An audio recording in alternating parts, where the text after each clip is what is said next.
দোকানদার ব্যাগগুলো প্রিয়তার হাতে দিতে দিতে বলল,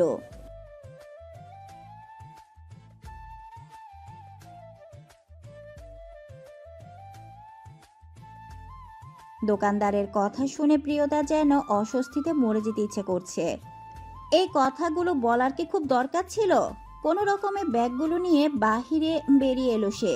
তবে ফারজাদ 1 মিনিট দাঁড়িয়ে জোরে নিঃশ্বাস ছাড়লো। দোকানদারের দিকে চেয়ে রাশভারী স্বরে বলল, উনি আমার বউ নন।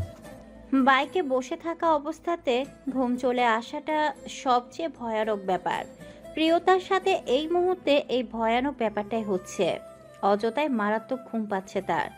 এই অসময়ে ঘুম পাবার কারণ অধিক বিশ্লেষণ করেও বের করতে পারল না সে রীতিমতো ঠুলছে বসে বসে।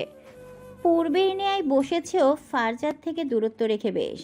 লুকিং গ্লাসে আচমকা প্রিয়তার ঢুলুঢুলু অবস্থা দেখে উদ্বিগ্ন হয়ে ওঠে ফারজাদ। বাইক থামায় চট করে। বাইক থামাতেই টনক নড়ে প্রিয়তার। ফারজাদ ঘাড় কাত করে চেয়ে বলল, আপনার কি ঘুম পাচ্ছে? প্রিয়তা অস্বস্তি নিয়ে না সূচক মাথা নাড়ালো। সারজাদ বলল, আমি দেখলাম আপনি ঢুলছিলেন, এমন করলে তো পড়ে গিয়ে বিপদ বাঁধাবেন। এত কিছুর মাঝে এই সামান্য ঘুম আবার ফারজাদকে উদ্বিগ্ন করছে বলে প্রিয়তার অস্বস্তি হচ্ছে ভীষণ। সে মাথা নুয়ে বলল, সমস্যা নেই, আমি যেতে পারবো। ফারজাদ বলল। নামুন। প্রিয়তা নেমে দাঁড়ালো। ফারজাদও নামলো। বলল, দাঁড়ান, আমি ওই পাশ থেকে চা নিয়ে আসছি। চা খেলে ঘুমটা কেটে যাবে হয়তো। না না, এত কিছু লাগবে না, যেতে পারবো আমি। ফারজাদ ক্ষীণ সুরে বলল, আপনি যতদিন পর্যন্ত আমাদের কাছে আছেন ততদিন পর্যন্ত আপনাকে সেফ রাখা আমাদের কর্তব্য।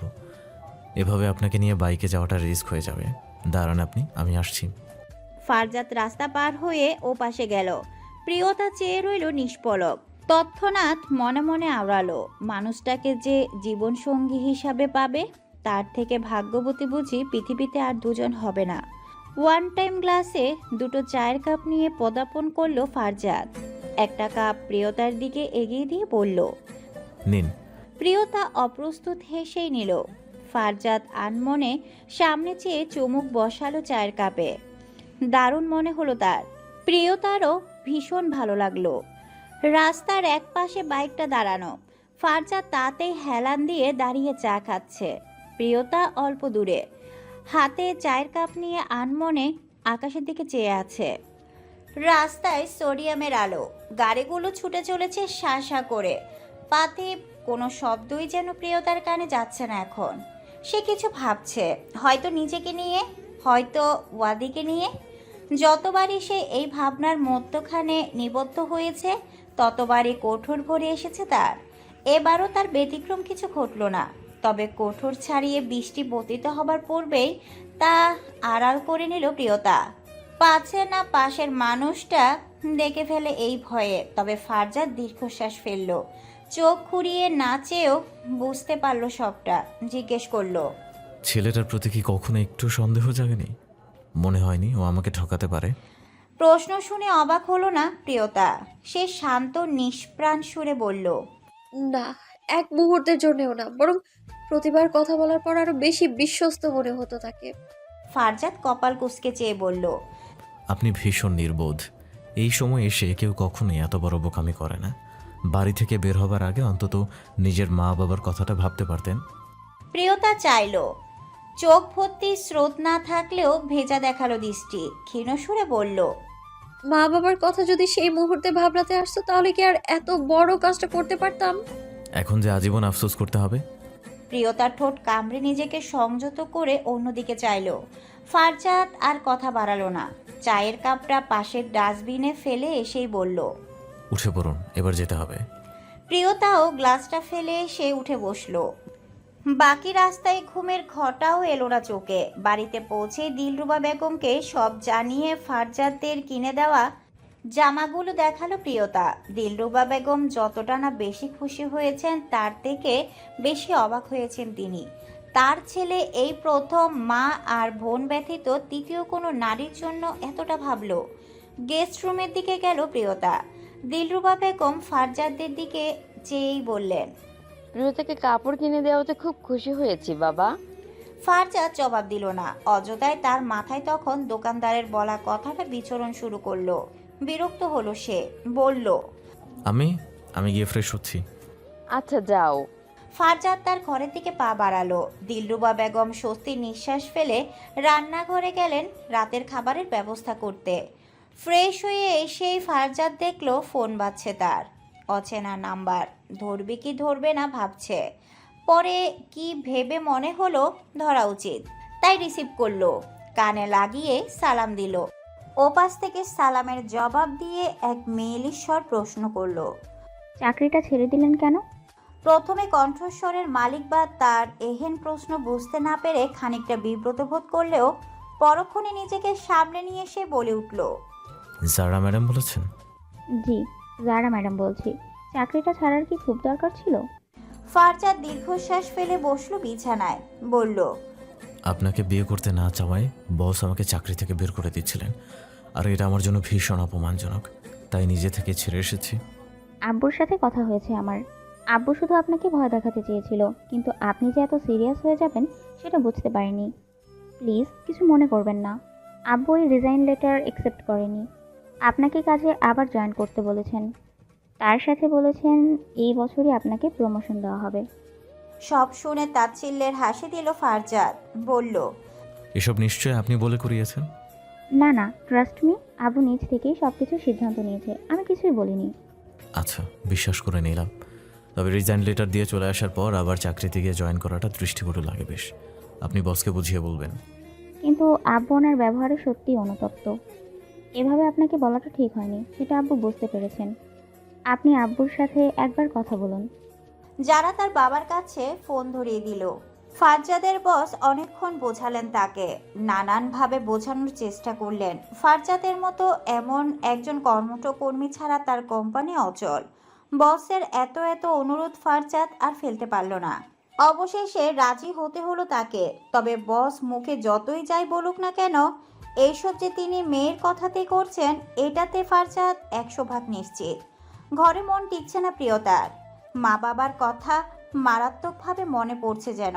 ভীষণভাবে কথা বলতে ইচ্ছে করছে তাদের সাথে, কিন্তু সেইটুকু সাহস জোগাতে পারছে না কোনোভাবে। অস্থির হয়ে রুম জুড়ে পায়চারি চালাচ্ছে। মমি পড়া শেষ করে গেস্ট রুমে এলো। প্রিয়তাকে রুম জুড়ে হাঁটাহাঁটি করতে দেখে হেসে জিজ্ঞেস করলো, কি ব্যাপার আপু, তুমি এমন অস্থিরভাবে হাঁটাহাঁটি করছো কেন? প্রিয়তা থেমে দাঁড়ালো। ভাবলো মমিকে একবার বলে দেখবে কথাটা। তার ভাবনার মাঝে মমি ফের প্রশ্ন করলো, তুমি কি খুব দুশ্চিন্তায় আছো? প্রিয়তা এগিয়ে গেল, অসহায় সুরে বলল, আমার মা বাবার সাথে খুব কথা বলতে ইচ্ছে করছে, কিন্তু আমি সাহস পাচ্ছি না একদমই। মমি তাকে আশ্বস্ত করে বলল, ভয় পেও না, মা বাবার সন্তানের সব ভুল ক্ষমা করে দেন। তুমি একবার বুঝিয়ে বলে দেখো। প্রিয়তা এক পলক ভেবে বলল, তুমি আমার একটা হেল্প করতে পারবে? কি হেল্প বলো? আমার ভাইয়ার সাথে তুমি একটু কথা বলবে প্লিজ? মমি ইতস্তত সুরেই বলল, আমি কি কথা বলবো? শুধু একটু খোঁজ খবর নিলেই হবে। আমি কেবল ভাইয়ার ভয়েসটা শুনতে চাই। আমার যে কোনোভাবেই ভাইয়ার সাথে কথা বলার সাহস হচ্ছে না। প্রিয়তা মনস্তাপ দেখে রাজি হলো মমি। তার ফোনটা এগিয়ে দিয়ে বলল, আচ্ছা, কল দাও। প্রিয়তা এক বুক সাহস সমেত কল লাগালো। রিসিভ হলো না প্রথম 2বার, তৃতীয়বার রিসিভ হলো। ওপাশ থেকে শোনা গেল ভরাট এক পুরুষালী স্বর। মমি নিজেও ভীত। সে অম্লান সুরে সালাম দিয়ে জিজ্ঞেস করলো, ভালো আছে? ওপাশের ব্যক্তি সালামের জবাব দিয়ে উল্টো প্রশ্ন করলো।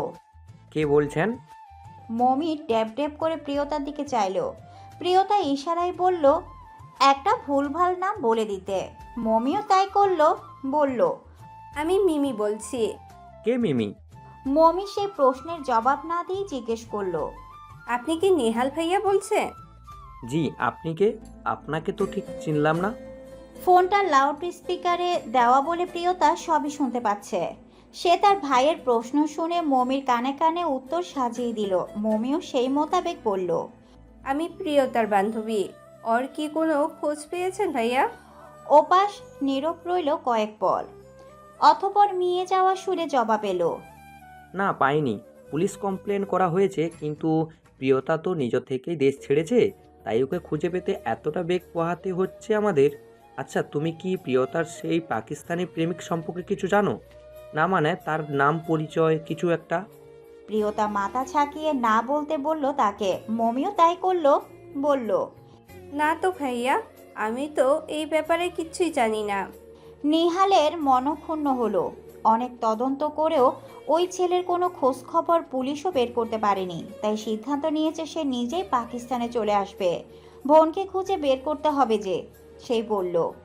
আচ্ছা রাখছি তাহলে। আর চিন্তা করো না, আমি কয়েকদিনের মধ্যেই পাকিস্তানে যাব প্রিয়তমাকে খুঁজতে। দেখো, ওকে ঠিক আমি খুঁজে নিয়ে আসব। আমরা কেউ ওকে ছাড়া ভালো নেই যে। প্রিয়তার চোখ ভিজে উঠল, মন সিক্ত হলো। মমিরও মন খারাপ হলো ভীষণ। মমি বলল, আচ্ছা ভাইয়া, রাখি তবে, ভালো থাকবে। ফোন কাটলো। মমি বলল, দেখেছো, আমি বলছিলাম না কেউ তোমাকে অপছন্দ করবে না, সবাই তোমাকে সব সময় মতন ভালোবেসে যাবে। দেখছিলে না তোমার ভাইয়া কি বলছিলেন? প্রিয়তা মলিন হেসে বলল, ভাইয়া তো এমনিতেই আমার অনুপস্থিতি মেনে নিতে পারে না। একদিনের বেশি, দুদিনের জন্য আমাকে কোথাও থাকতে দেননি, আর এখন এতগুলো দিন আমি উধাও, কষ্ট তো হবেই। প্রিয়তার কান্না পাচ্ছে। নিজের উপর রাগ হচ্ছে খুব। কার জন্য করলো এসব? কার জন্য নিজের পরিবারকে এত কষ্ট দিল? একজন প্রতারকের জন্য? একজন ঠকবাজের জন্য? একজন নারী পাচারের জন্য? ছি, নিজেকে ভীষণ ধিক্কার জানালো সে। মমি প্রিয়তাকে আশ্বস্ত করে বলল, তোমার ভাইয়া আসলে ভাইয়াকে এখানে নিয়ে আসবে, আমরা সবাই মিলে তোমার ভাইয়াকে বোঝাবো। তুমি কোনো চিন্তা করো না, সব ঠিক হয়ে যাবে। প্রিয়তা অসহায় সুরে বলল। এত কিছুর পরেও আমি ভাইয়ার সামনে মুখ দেখাবো কি করে? মমি তার হাত মুঠোয় নিয়েই বলল, এত ভেবো না তো, দেখবে তোমার ভাই তোমাকে দেখলে সব ভুলে গিয়েছেন। শুধুমাত্র তার জন্য তার ভাইকে এত কষ্ট করে এত দূর আসতে হবে। শুধুমাত্র তার জন্য তার পরিবার প্রতিনিয়ত এত কষ্ট পাচ্ছে। নিজের প্রতি ঘৃণা হচ্ছে প্রচণ্ড। একটা ভুল মানুষের প্ররোচনায় পড়ে আজ তার জীবনের এই দশা। আবার যে কবে একটু সুখ পাবে কে জানে। রাতে খেতে বসে মমি দিলরুবা বেগমকে প্রিয়তার ভাই আসার কথাটা জানালো। দিলরুবা বেগম অবাক হলো, ক্ষিপ্ত হলো ফারজাদ। ব্রু কুসকে জিজ্ঞেস করলো, তোকে আগ বাড়িয়ে ওনার ভাইয়ের সাথে কথা বলতে কে বলেছে? আমরা ছিলাম না? হ্যাঁ, আম্মি ছিল না? আমাদের মধ্যে কেউ কি কথা বলতে পারতো না? তোর মিথ্যে পরিচয় ওনার সাথে কথা বলার কি প্রয়োজন ছিল? ফারজাদের আকস্মিক রাগে মমি আর প্রিয়তা দুজনেই ঘাবড়ে যায়। প্রিয়তা ঢোক গিলে মৃদু সুরে বলল, আমি মমিকে কথা বলতে বলেছিলাম, এখানে ওর কোনো দোষ নেই। ফারজাদ কাট কাট গলায় বলল, কেন বললেন? বাড়িতে কি কথা বলার মানুষের অভাব পড়েছে? আম্মিকে বলতে পারলেন না? মৌমিকে কেন আপনার জন্য মিথ্যা বলতে হবে? প্রিয়তা মাথা নুয়ে চোখের জলকে সংযত করল। দিলরুবা বেগম অস্থির স্বরে বললেন, এভাবে কেন বলছো ফারজাদ? ও কথা বলতে পারছিল না বলেই মম্মি কথা বলেছে, তাতে এত রেগে যাওয়ার কি আছে? আম্মি সবসময় ওনার হয়ে কথা বলবেন না। ওনার জন্য আমরা অযথাই ঝামেলায় পড়েছি। আর কোনো ঝামেলা আমি চাই না। আপনি কাল ওনার ভাইকে কল দিয়ে সব বলবেন। বলবেন ওনাকে যত তাড়াতাড়ি সম্ভব এখান থেকে এসে যেন নিয়ে যান। কিন্তু মেয়েটার পাসপোর্ট ভিসা তো ওর ব্যাগেই রয়ে গিয়েছে। ফারজাদ বিরক্ত হয়ে বলল, জি, আর ওই ব্যাগ পুলিশ উদ্ধার করতে পারেননি। আমাকে কল দিয়ে জানিয়েছিলেন ওই বাড়িতে ওনারা কোনো কিছুই খুঁজে পাননি। আর এগুলো ছাড়া দেশে ফিরবে কি করে? সেটা উনি বুঝবেন। ভাই এলে ভাইকে নিয়ে ব্যবস্থা করবেন। তবে এই বাড়িতে থেকে আর কোনো ঝামেলা করুক আমি তা চাই না। ফারজাদ উঠে গেল। খাবারটাও খেলো না পুরোটা। তার হঠাৎ হঠাৎ রেগে যাওয়ার কারণ দিলরুবা বেগম উদ্ঘাটন করতে পারেন না। ফারজাদ প্রস্থান করতেই প্রিয়তার গাল বেয়ে অবাধ্য জল গড়িয়ে পড়ে। মমি অসহায় চোখে মায়ের দিকে তাকায়। ভাইটা তার অযথাই রাগ দেখায়। দিলরুবা বেগম উঠে এসে প্রিয়তার পাশের চেয়ারে বসলেন, বললেন, কষ্ট পেও না মা, ছেলেটা সবসময় সব ঝামেলা এড়িয়ে চলে, সে এসব পছন্দ করে না। এখন তোমার জন্য একটু থানা পুলিশ করতে হচ্ছে বলে হয়তো এ নিয়ে বিরক্ত, তবে একটু পরেই দেখবে সব কিছু ঠিক। রাগ পড়ে গিয়েছে, ওর কথায় কষ্ট পেও না। তোমার ভাই আসলে তোমার ভাইকে আমরা বুঝিয়ে বলবো সব। প্রিয়তা নিজেকে আর সংযত করতে না পেরে শব্দ করে কেঁদে উঠল। কান্নারত অবস্থায় বলল, ওনার কোনো দোষ নেই আন্টি, সব দোষ আমার। আমার জন্যই তো সবটা হচ্ছে। আমার জন্য বাংলাদেশে আমার পরিবার কষ্ট পাচ্ছে, আর এইদিকে আপনাদের কষ্ট হচ্ছে। আমার জন্যই যত ঝামেলা। আজ আমি পালিয়ে না আসলে এসব কিচ্ছু হতো না। সব দোষ আমার। আমার ভুলের জন্যই দুই পরিবারের মধ্যে এত অশান্তি। আমায় ক্ষমা করে দিন আন্টি, ক্ষমা করে দিন প্লিজ। প্রিয়তা হাত জড়ো করলো। দিলরুবা বেগম তার হাত ধরে বললেন, কি করছো মেয়ে? কান্না থামো, কাঁদলে কিছুই হবে না। ভুল করেছো, এখন ভুল থেকে শিক্ষা নাও, তাহলে ভুলের সব প্রায়শ্চিত্ত হয়ে যাবে। প্রিয়তা চোখ মুখ মুছলো, উঠে দাঁড়িয়ে বলল, জি আন্টি, প্রায়শ্চিত্তের প্রয়োজন। আমি রুমে যাই আন্টি, আমার এখন ঘুমের দরকার। আমায় ডাকবেন না প্লিজ। প্রিয়তা নিশ্চল ভঙ্গিতে হেঁটে ঘরের দিকে গেল। গিয়েই দরজা আটকে দিল শব্দ করে। মমি বিচলিত হয়ে প্রশ্ন করলো, আম্মি, আপু আবার কিছু করে বসবে না তো? দিলরুবা বেগম চিন্তিত সুরে বললেন, বুঝতে পারছি না তো, মেয়েটার যা মানসিক অবস্থা, যদি কিছু করে বসে। চল তো। মমিকে নিয়ে গেস্ট রুমের কাছে গেলেন দিলরুবা বেগম। দরজায় ঠক ঠক শব্দ করে ডাকলেন। প্রিয়তা। সঙ্গে সঙ্গেই জবাব এলো। আন্টি ঘুমোচ্ছি আমি, আমার ঘুমের দরকার। আমায় দয়া করে ডাকবেন না প্লিজ। প্রিয়তার জবাব পেয়ে শান্তি পেলেন দিলরুবা বেগম। পরক্ষণে কিছু একটা পড়ার শব্দে চকিত হয়ে জিজ্ঞেস করলেন, কি পড়লো প্রিয়তা? আন্টি, আপনার কাচের ফুলের টবটা আমার হাতে লেগে পড়ে গিয়েছে। আমি পরিষ্কার করে দিচ্ছি। দিলরুবা বেগমের কেমন যেন সন্দেহ হলো। তিনি দরজা ধাক্কা দিয়ে বললেন, তোমার পরিষ্কার করতে হবে না, তুমি দরজা খুলো। না আন্টি, আমি পরিষ্কার করে ঘুমিয়ে পড়বো, আপনি যান। ভেতর থেকে কোনো প্রকার সাড়া না পেয়ে ঘাবড়ে গেলেন দিলরুবা বেগম। তিনি দরজায় জোরে জোরে শব্দ করতে আরম্ভ করলেন। প্রিয়তা প্রিয়তা বলে ডাকলেন খুব। প্রিয়তা নিশ্চুপ। ভেতরে সে কি করছে কিছুই বোঝা যাচ্ছে না। দরজায় এহেন করাঘাতে শব্দে ফারজাদ তার ঘর থেকে বেরিয়ে আসে। তার মা আর বোনকে গেস্ট রুমের দরজার সামনে আঘাত করতে দেখে চিন্তায় পড়ে সে। জিজ্ঞেস করে, কি হয়েছে আম্মি, এভাবে দরজা ধাক্কাচ্ছেন কেন? দিলরুবা বেগম অস্থির হয়ে বললেন, দেখ না বাবা, মেয়েটার ভেতরে গিয়ে আর দরজা খুলছে না। আমার ভয় করছে খুব, ও না আবার কোনো উল্টাপাল্টা কাজ করে বসে। ফারজাদ কপাল কুঁচকে এগিয়ে এসে বলল। সরুন, আমি দেখছি। ফারজাদ দরজায় আওয়াজ করে। প্রিয়তা, আপনি দরজা খুলছেন না কেন? এতক্ষণে উত্তর এলো। অতি ক্ষীণ সুরে প্রিয়তা জানালো। আমি ঘুমাচ্ছি। প্রিয়তার গলার স্বর ফারজাদের স্বাভাবিক মনে হলো না মোটেও। সে ফের দরজার শব্দ করে বলল, দরজাটা একবার খুলুন তো। না, আমি ঘুমাচ্ছি বললাম না। ফারজাদ রেগে গেল। গলার স্বর চওড়া করে বলল, ঘুমাবেন পরে, আগে আপনি দরজা খুলুন। এবার আর প্রত্যুত্তর এলো না। ফারজাদ বুঝে নিল ভিতরে কিছু একটা অবশ্যই ঘটেছে। সে তাই বলল, প্রিয়তা, দরজা না খুললে কিন্তু আমি দরজা ভাঙতে বাধ্য হব। তাও উত্তর এলো না কোনো। দিলরুবা বেগম বললেন, লকটা ভেঙে ফেলো ফারজাদ, আমার মোটেও কিছু স্বাভাবিক লাগছে না। মেয়েটা নিশ্চয়ই কিছু একটা করে বসেছে। ফারজাদ বিলম্ব না করে দরজার লক ভাঙার প্রস্তুতি নিল। নিজের সবটুকু শক্তি দিয়ে ধাক্কা দিল তাতে। বেশ কয়েকটা ধাক্কার পর লকটা ছুটল। ফারজাদ সহ ভেতরে প্রবেশ করলো সবাই। গিয়ে দেখলো প্রিয়তার নিশ্চল শরীরটা পড়ে আছে বিছানায়। বাম হাত দিয়ে রক্ত পড়ছে অনর্গল, অন্য হাতে কাচের টুকরো। দিলরুবা বেগম দেখলেন তার ফুলের টবটা ভেঙে পড়ে আছে নিচে। তিনি যা সন্দেহ করেছেন তাই হয়েছে। ফারজাদ দ্রুত প্রিয়তার কাছে যায়। নাকের কাছে 2 আঙ্গুল ধরে বলে, বেঁচে আছে, হসপিটালে নিতে হবে এক্ষুনি। দিলরুবা বেগমের যেন শরীর কাঁপছে এত রক্ত দেখে। তিনি ভীতুর স্বরে বললেন, বাঁচিয়ে আনো ওকে, ওর কিছু হয়ে গেলে আমি নিজেকে ক্ষমা করতে পারবো না। ফারজাদ দ্রুত অ্যাম্বুলেন্স ডাকলো। এর আগে সে নিজে প্রিয়তার কাটা জায়গাটা পরিষ্কার করে দিয়েছে। অ্যাম্বুলেন্স চলে আসে কিছুক্ষণের মাঝেই। স্ট্রেচারে করে গাড়িতে তোলা হয় তাকে। ফারজাদ একাই যায়। মমিকে রেখে যায় মায়ের কাছে। দিলরুবা বেগম এসব দেখে স্তব্ধ হয়ে বসে আছেন। মেয়েটার এমন করুণ দশা তিনি সহ্য করতে পারছেন না যেন। এত রাতে ইমার্জেন্সিতে নিয়ে যাওয়া হলো প্রিয়তাকে। ডাক্তার প্রথমেই দেখে বললেন, পুলিশকে জানাতে হবে আগে। ফারজাদ কোনো রকম বুঝিয়ে বলল। আগে মেয়েটাকে বাঁচিয়ে দিন, আমি সব ফর্মালিটি করে নিব। ফারজাদের অনুরোধে ডাক্তার রাজি হলেন। প্রিয়তাকে নিয়ে যাওয়া হলো অপারেশন থিয়েটারে। বেশ রক্ত গিয়েছে তার। শিরা না কাটলেও হাতটা কেটেছে বেশ গভীরভাবে।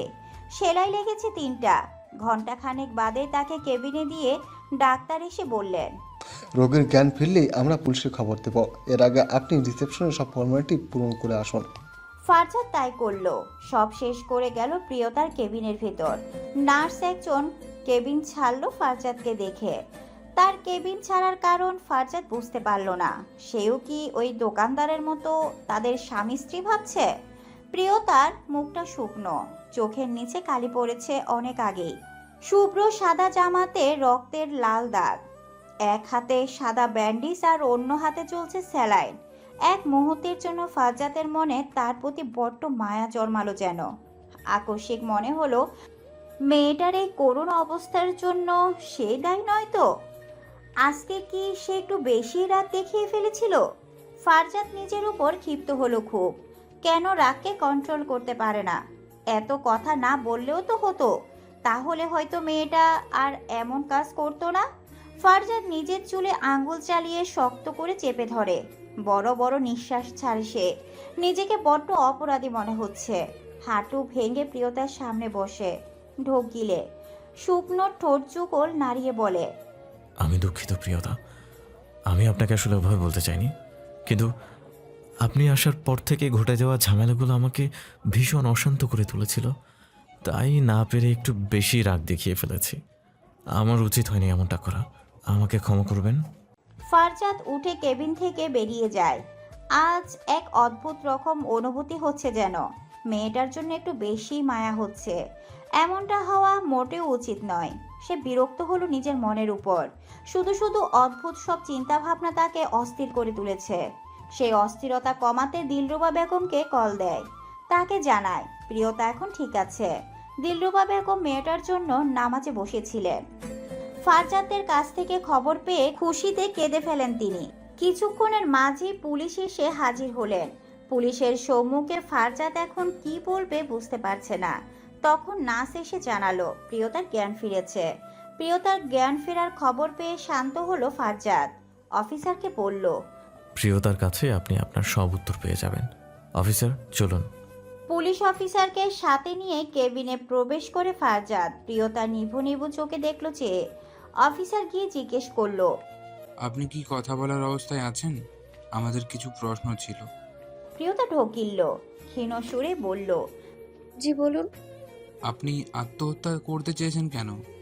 প্রিয়তা ফারজাদের দিকে চাইলো। ফারজাদের চোখে দৃষ্টি আজ খোলাটে। প্রিয়তা কিছুক্ষণ চেয়ে থেকে চোখ নামিয়ে বলল, আমি অনেক বড় ভুল করে ফেলেছি, আর নিজেকে এই ভুলের শাস্তি দিতে এই পথটা বেছে নিয়েছিলাম। অফিসার ভ্রু কুঁচকে একবার প্রিয়তাকে দেখে আরেকবার ফারজাদকে, তারপর ফারজাদকে জিজ্ঞেস করে, উনি কে হয় আপনার? ফারজাদ জবাব দেওয়ার আগেই প্রিয়তা বলে ওঠে, ওনার বাড়ির আশ্রিতা আমি। উনি আমায় দয়া করে ওনার বাড়িতে আশ্রয় দিয়েছেন বলেই আমি এখন অবধি বেঁচে আছি, নয়তো কবে মরে যেতাম আমি। অফিসার ঘটনার আগামাথা কিছুই বুঝলেন না, বললেন, মিস্টার, আপনি আমাকে খুলে বলুন তো সব কিছু। ফারজাদ খুলে বলল সবটা, একদম শুরু থেকে এই অবধি সব শুনে অফিসার বললেন, আচ্ছা, আপনি সেই মেয়ে? আপনাকে নিয়েই তো প্রতিটা থানায় কথা হচ্ছে। প্রতিটা থানায় হুঁশিয়ারি দেওয়া হয়েছে ওই নারী চক্রকে খুঁজে বের করার জন্য। আপনি তো ভীষণ সাহসী, তবে এমন একটা কাজ করলেন কেন? প্রিয়তার জবাব দিল না, অন্যদিকে ঘুরে চোখ বুঝলো। অফিসার বুঝলেন তার মানসিক অবস্থাটা। তিনি ফারজাদের দিকে চেয়ে বললেন, ওনার বাড়ির লোকদের এখানে আনার ব্যবস্থা করুন, নয়তো উনি নিজেকে এই ট্রমা থেকে বের করতে পারবেন না। জি, আমি চেষ্টা করব। অফিসার আর নতুন কোনো কেস লিখলেন না, চলে গেলেন। ফারজাদ কেবিনেই দাঁড়ান। জ্ঞানহীন প্রিয়তার সামনে অনেক কিছু বলে ফেললেও এখন সে নীরব নির্বাক, মুখ থেকে রা আসছে না কোনো। প্রিয়তাকে এখন একবার দুঃখিত বলতে পারলে মনের শান্তি পেত ভীষণ, কিন্তু তা না করে উল্টো ক্ষুদ্র হয়ে সে বলল, এতটা বাড়াবাড়ি না করলেও পারতেন। আজ যদি আপনার কিছু একটা হয়ে যেত, তবে আজীবন আমাদের কেবল থানা পুলিশ করেই পার করতে হতো। কিছু করার আগে ভেবে করেন না বলেই আজ আপনার এই অবস্থা। আর কবে শিক্ষা হবে আপনার? আর কত ভুলের পর? ফারজাদের চওড়া গলার স্বরে প্রিয়তা চোখ ভিজে উঠল। মেয়েটা কথায় কথায় এত কাঁদে কেন কে জানে। ফারজাদ নিজেকে ধাতস্থ করে। সে চায় একটা আর করে একটা। সে এখনই উঁচু গলায় কথা বলতে চায়নি, কিন্তু বলে ফেলেছে। প্রিয়তা মৃদু ভেজা স্বরে বলল, আমায় কেন বাঁচালেন? আমি মরে গেলেই তো সব সমস্যার সমাধান হয়ে যেত। ফারজাদ বিরক্ত চোখে চাইল। প্রিয়তার কাছে এগিয়ে এসে বেডের পাশে চেয়ারটাতে বসলো সে। শান্ত গলায় বলল, মরে গেলে কি করে সমাধান হতো বলুন তো? এত অবুঝের মতো কাজ করেন কেন? আপনার কিছু হলে আপনার পরিবারের কি হতো? এই চিন্তাটা একবারও মাথায় আসলো না? আগেও একবার ভুল করেছেন, আজ আবার। এত ভুল করলে কি করে হবে? প্রিয়তা ঢোকিল। গলাটা যেন কেমন শুকিয়ে এসেছে। সে বিনয়ের সুরে বলল। একটু পানি দেবেন? ফারজাদ উঠে আশেপাশে চেয়ে দেখলো পানির কোনো ব্যবস্থা নেই। সেই বলল, একটু অপেক্ষা করুন, আমি ক্যান্টিন থেকে কিনে আনছি। ফারজাদ পানি আনতে গেল। প্রিয়তা নীরের শূন্য অক্ষি মেলে চেয়ে রইল তার ব্যান্ডেজ করা হাতের দিকে। নিজেকে আঘাত করার কথা আগে কল্পনাতেও আনতো না কখনো, অথচ আজ এমন এক ভয়ানক কাজ করে বসেছে সে। নিজের ভুলের জন্যই আজ তার এই দশা। নিজের উপর যে ঘৃণা জন্মাচ্ছে, সেই ঘৃণা মোটেও এত সহজে তার পিছু ছাড়বে না। তাকে জ্বালিয়ে পুড়িয়ে ভস্ম করে দিয়ে তবেই ক্ষান্ত হবে। রিসিপশনে বসে থাকা লোকটা মাথা তুলে চাইল। সামনে দাঁড়ানো নার্স দুজনের কথাবার্তা শুনতে কান খাড়া করলো সে। তার পাশেই বোরকা পরা এক মহিলা, কোলে তার 5 বছরের ছেলে। ছেলেটা হঠাৎই শ্বাসকষ্ট শুরু হওয়ায় ইমার্জেন্সি ডাক্তার দেখাতে এসেছে। ডাক্তার দেখানো শেষ, ডাক্তার তাকে ইঞ্জেকশন দিয়েছেন। ছেলেটা কেঁদেছে অনেক। এই তো মিনিট 2 আগেই কান্না থেমেছে তার। এরই মাঝে লোকটি উঠে দাঁড়ালো। পাশে বোরকা পরিহিতা মহিলাটিকে বলল, তুমি বসো, আমি ফোনে একটু জরুরি কথা বলে আসছি। লোকটি উঠে এক পাশে যায়, ফোন লাগায় কোনো এক নাম্বারে। জৈনিক ব্যক্তি ফোন তুলেই বলে, কে রে, এত রাতে কল দিলি যে? ভাই, ওই মেয়েটার নাম প্রিয়তা ছিল। ওপাশের ব্যক্তিটি তৎক্ষণাৎ লাফিয়ে উঠে বসে বলে, হ্যাঁ হ্যাঁ, কোনো খোঁজ পেয়েছিস? মনে হয় পেয়ে গেছি ভাই। আপনি একবার এক্ষুনি আগা খান বিশ্ববিদ্যালয় হসপিটালে চলে আসেন। আচ্ছা, আসছি আমি। কল কেটে লোকটি তার পূর্বের জায়গায় ফিরে আসে। মহিলাটিকে বলে, চলো তোমার বাসায় দিয়ে আসি। আপনি কি অন্য কোথাও যাবেন নাকি আবার? হ্যাঁ, জরুরি কাজ আছে একটা। মহিলাটি নিকাবের নিচ দিয়ে ঘৃণার চোখে চাইল। তার স্বামীর জরুরি কাজ সম্পর্কে বেশ ভালোভাবেই অবগত সে, তাই আর কথা বাড়ালো না। গম্ভীর স্বরে বলল, চলুন। ফারজাদ কেবিনে প্রবেশ করে। প্রিয়তার চোখ বোঝা ঘুমে বোধ হয়। সে আস্তে করে একবার ডাকলো, প্রিয়তা। প্রিয়তা চাইলো। বোতল থেকে পানিটা গ্লাসে নিয়ে তার দিকে এগিয়ে দিল ফারজাদ। প্রিয়তার এক হাতে সেলাই, অন্য হাতে শক্তি পাচ্ছে না পানির গ্লাস ধরার মতো। সে কোনো রকমে উঠে বসে। ফারজাদ তার অবস্থাটা বুঝতে পেরে বলে, আপনাকে কষ্ট করতে হবে না, আমি খাইয়ে দিচ্ছি। ফারজাদ পানির গ্লাসটা প্রিয়তার মুখ বরাবর ধরে। প্রিয়তা পানিটুকু পান করে শান্তি পায় যেন। ফারজাদের দিকে চেয়ে বলে, ধন্যবাদ। ঠিক আছে, শুয়ে পড়ুন এবার। প্রিয়তা শুনল না, মিয়ে যাওয়া সুরে বলল, সরি, আমি আপনাদের ভীষণ সমস্যায় ফেলে দিয়েছি, তাই না? ভাইয়া আসলেই আমি চলে যাব। আর কটা দিন একটু আমায় সহ্য করে নিন প্লিজ। ফারজাদ তার এই কথার বিপরীতে আর জবাব দিল না কেন। কেবিনের এক পাশে রাখা সোফাতে গা এলিয়ে বসে ফোনটা বের করলো। প্রিয়তা তার দিকে চেয়ে থাকে কিছুক্ষণ, হয়তো উত্তরের আশায়, নয়তো এমনি। কিছুক্ষণের মাঝে ঘুম আসলে ঘুমিয়ে পড়ে ওইভাবে। ফোনটা সাইডে রেখে উঠে দাঁড়ায় ফারজাদ। প্রিয়তা হেলান দিয়ে ঘাড় কাত করে ঘুমিয়ে আছে। সে এগিয়ে যায়, প্রিয়তাকে স্পর্শ করতে নিয়েও হাত ফিরিয়ে আনে। কেবিনের বাহিরে গিয়ে নার্সের খোঁজ করে সে, কিন্তু এদিকে কাউকে দেখতে পায় না। তাই হাঁটতে হাঁটতে কিছুটা সামনে যায়। এই কেবিনটার কথাই বলেছিল, তাই না? জি ভাই। অজ্ঞাত লোকটা এগিয়ে এসে কেবিনের ভিতরে উকি দেয়। শয্যাশায়িত মেয়েটাকে দেখে চোখ চকমক করে উঠে যেন। অস্থির গলায় বলে, পেয়ে গেছি, পেয়ে গেছি। আচমকায় কারো গলার স্বরে চমকে তাকায় প্রিয়তা। চোখের সামনে দৃশ্যবান মুখটা দেখে সারা শরীরে ঝাঁকুনি দেয় যেন। বক্ষস্থলে কম্পন তীব্র হয়, শরীর অবশ হয়ে আসে। ছেলেটা তার দিকে চেয়ে ক্রু হেসে বলে, এখন আর কোথায় পালাবে সুইটহার্ট? অনেক ঘুরিয়ে সবাই, তোমাকে পাগলের মতো খুঁজে বেরিয়েছি, অবশেষে পেলাম। এবার আর হাতছাড়া করবো না, কোনো মতেই না। প্রিয়তা আদিপান্ত না ভেবে গলা ফাটিয়ে চিৎকার দিয়ে ওঠে। প্রথমে উচ্চারণ করে ফারজাদের নাম। ফারজাদ, ফারজাদ, কোথায় আপনি ফারজাদ? তার চিৎকার শুনে লোক দুটি গায়েব হয়ে যায় তৎক্ষণাৎ। হন্তদন্ত হয়ে কেবিনে প্রবেশ করে ফারজাদ। প্রিয়তার আচমকা এত বেশি অস্থিরতা দেখে সে ঘাবড়ে যায়। এগিয়ে এসে জিজ্ঞেস করে, কি হয়েছে? আপনি চিৎকার করছিলেন কেন? প্রিয়তা বড় বড় শ্বাস নেয়, দরজার দিকে আঙ্গুল তাক করে ভীত সুরে বলে, ওয়াদি, ওয়াদি এসেছিল, ও আবার আমায় নিতে এসছে, আবার আমায় বিক্রি করে দিবে। আমি যাব না ওর সাথে, যাব না আমি। প্রিয়তা ভয়ে হাঁসফাঁস করছে। ফারজাদ তার কথা শুনে অবাক। এখানে ওয়াদি আসবে কোত্থেকে? সে নরম সুরে বলে, আপনি হয়তো ভুল দেখেছেন প্রিয়তা, এখানে কি করে ওয়াদি আসবে? না না, এই যে এসেছিল, এই যে মাত্রই চলে গিয়েছে। আমি নিজের চোখে দেখেছি, নিজের কানে শুনেছি ওর কণ্ঠ। বিশ্বাস করুন আমার কথা। ফারজাদ চেয়েও বিশ্বাস করতে পারছে না যেন। প্রিয়তার খোঁজ ওয়াদি পাবে কোথায়? এত বড় একটা শহরে কাউকে এভাবে খুঁজে বের করা যায় নাকি? মেয়েটা নিশ্চয়ই মানসিক চাপে পড়ে এসব বলছে। সে নার্সকে বলে, ওনাকে কি কোনোভাবে শান্ত করানো যায় না? এমন করলে তো আরও অসুস্থ হয়ে পড়বেন। জি, আমি ওনাকে ইঞ্জেকশন দিয়ে দিচ্ছি, পুরোপুরি ঘুম হলে ঠিক হয়ে যাবেন।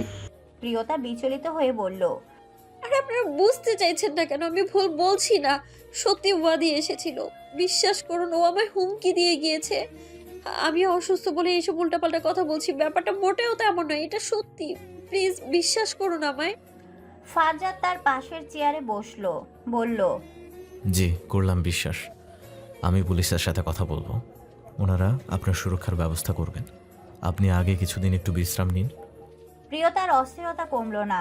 এই তো কয়েকদিন আগেও যেই মানুষটার মুখ দেখে মন সব থেকে খুশি হতো, মনে শান্তি পেত, আজ তাকে দেখে অশান্তিতে ভুগছে সে, ভয় পাচ্ছে, কষ্ট হচ্ছে। কি নিদারুণ গতিতে সবকিছু পাল্টে গিয়েছে, কি নিদারুণ গতিতে বদলে গিয়েছে মানুষটা। তার এখন আফসোস হয়, নিজের উপর আফসোস হয়। এটা ভেবে যে সে কত বোকা।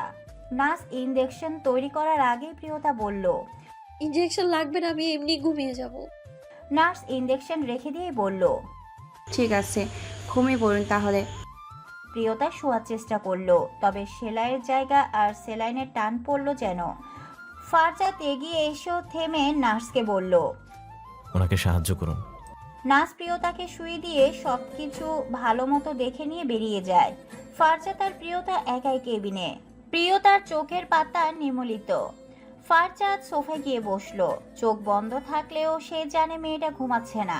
ফারজাদ ভেবেই নিল প্রিয়তার বলা সবটা কথা তার মনের ভুল ছাড়া আর কিছুই না, কিন্তু তার অবচেতন মন পরক্ষণে যুক্তি দাঁড় করিয়ে বলল, যদি তার বলা কথা সত্যি হয়, যদি সত্যি সত্যি ওয়াদি এসে থাকে, তবে কি হবে মেয়েটার?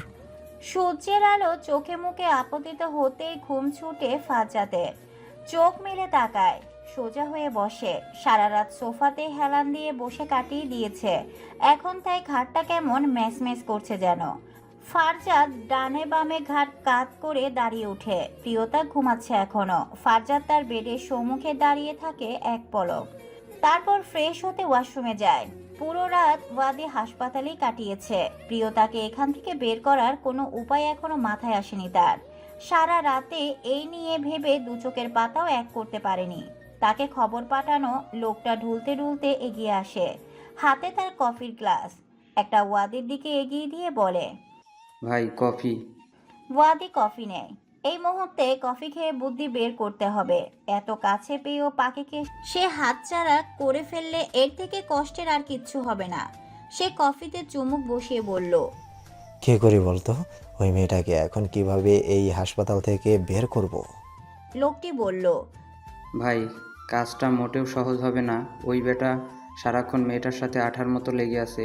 ওর চোখ ফাঁকি দিয়ে মেয়েটাকে বের করে আনা সম্ভব না। কিন্তু কিছু একটা তো করতেই হবে। প্রয়োজন পড়লে ওই ছেলেকে আমাদের পথ থেকে সরিয়ে দিব, তাও হাল ছাড়া যাবে না। যে কোনো মূল্যে আমার ওই মেয়েকেই চাই, নয়তো আমার এত বছরের পরিশ্রম সব বৃথা হয়ে যাবে। তো এখন কি করবেন ভাই? সাথে আছে কিছু? না ভাই, সব বাসায়। যা একটা নিয়ে আয়, আজই খেলা শেষ করতে হবে। অনেক হয়েছে লুকোচুরি, এবার যা হবে সামনাসামনি হবে। লোকটি নাকে মুখে কফিটা শেষ করে ছুটল। ওয়াদি মুখে মাস্ক লাগিয়ে হাঁটা ধরল প্রিয়তার কেবিনের দিকে। পরিস্থিতিটা একবার দেখে আসা দরকার। আস্তে করে উঠে বসে প্রিয়তা। ঘুম হয়নি ঠিকঠাক, রাতে বারবার জেগে উঠেছে। প্রতিবারই চোখ খুলেই ফারজাদের মুখটা দেখে আশ্বস্ত হয়েছে যদিও, কিন্তু তারপরেও যেন মনে হতো এই বুঝি ওয়াদি আসছে তাকে নিয়ে যেতে। এত ভয় নিয়ে কি আদৌ শান্তিতে থাকা যায়? সে দীর্ঘশ্বাস ফেলল। জীবনের কিছু বিভৎস সময় সে কাটাচ্ছে। যদি কখনো ভালো সময় আসে তবে এই সময়ের শিক্ষাগুলো সে অবশ্যই কাজে লাগাবে। ফারজাদ দিলরুবা বেগমের সাথে কথা বলে জানিয়ে দেয় তারা আজ বিকেলে বাড়ি ফিরবে। দিলরুবা বেগম আসতে চাইছিলেন, ফারজাদ তাই এই বলে শান্ত করে তাকে। সে ফোন কেটে প্রিয়তার কাছে এসে দাঁড়ায়। প্রিয়তা উস্কো খুস্কো এলোমেলো, চোখে মুখে পর্যাপ্ত ক্লান্তির ছাপ।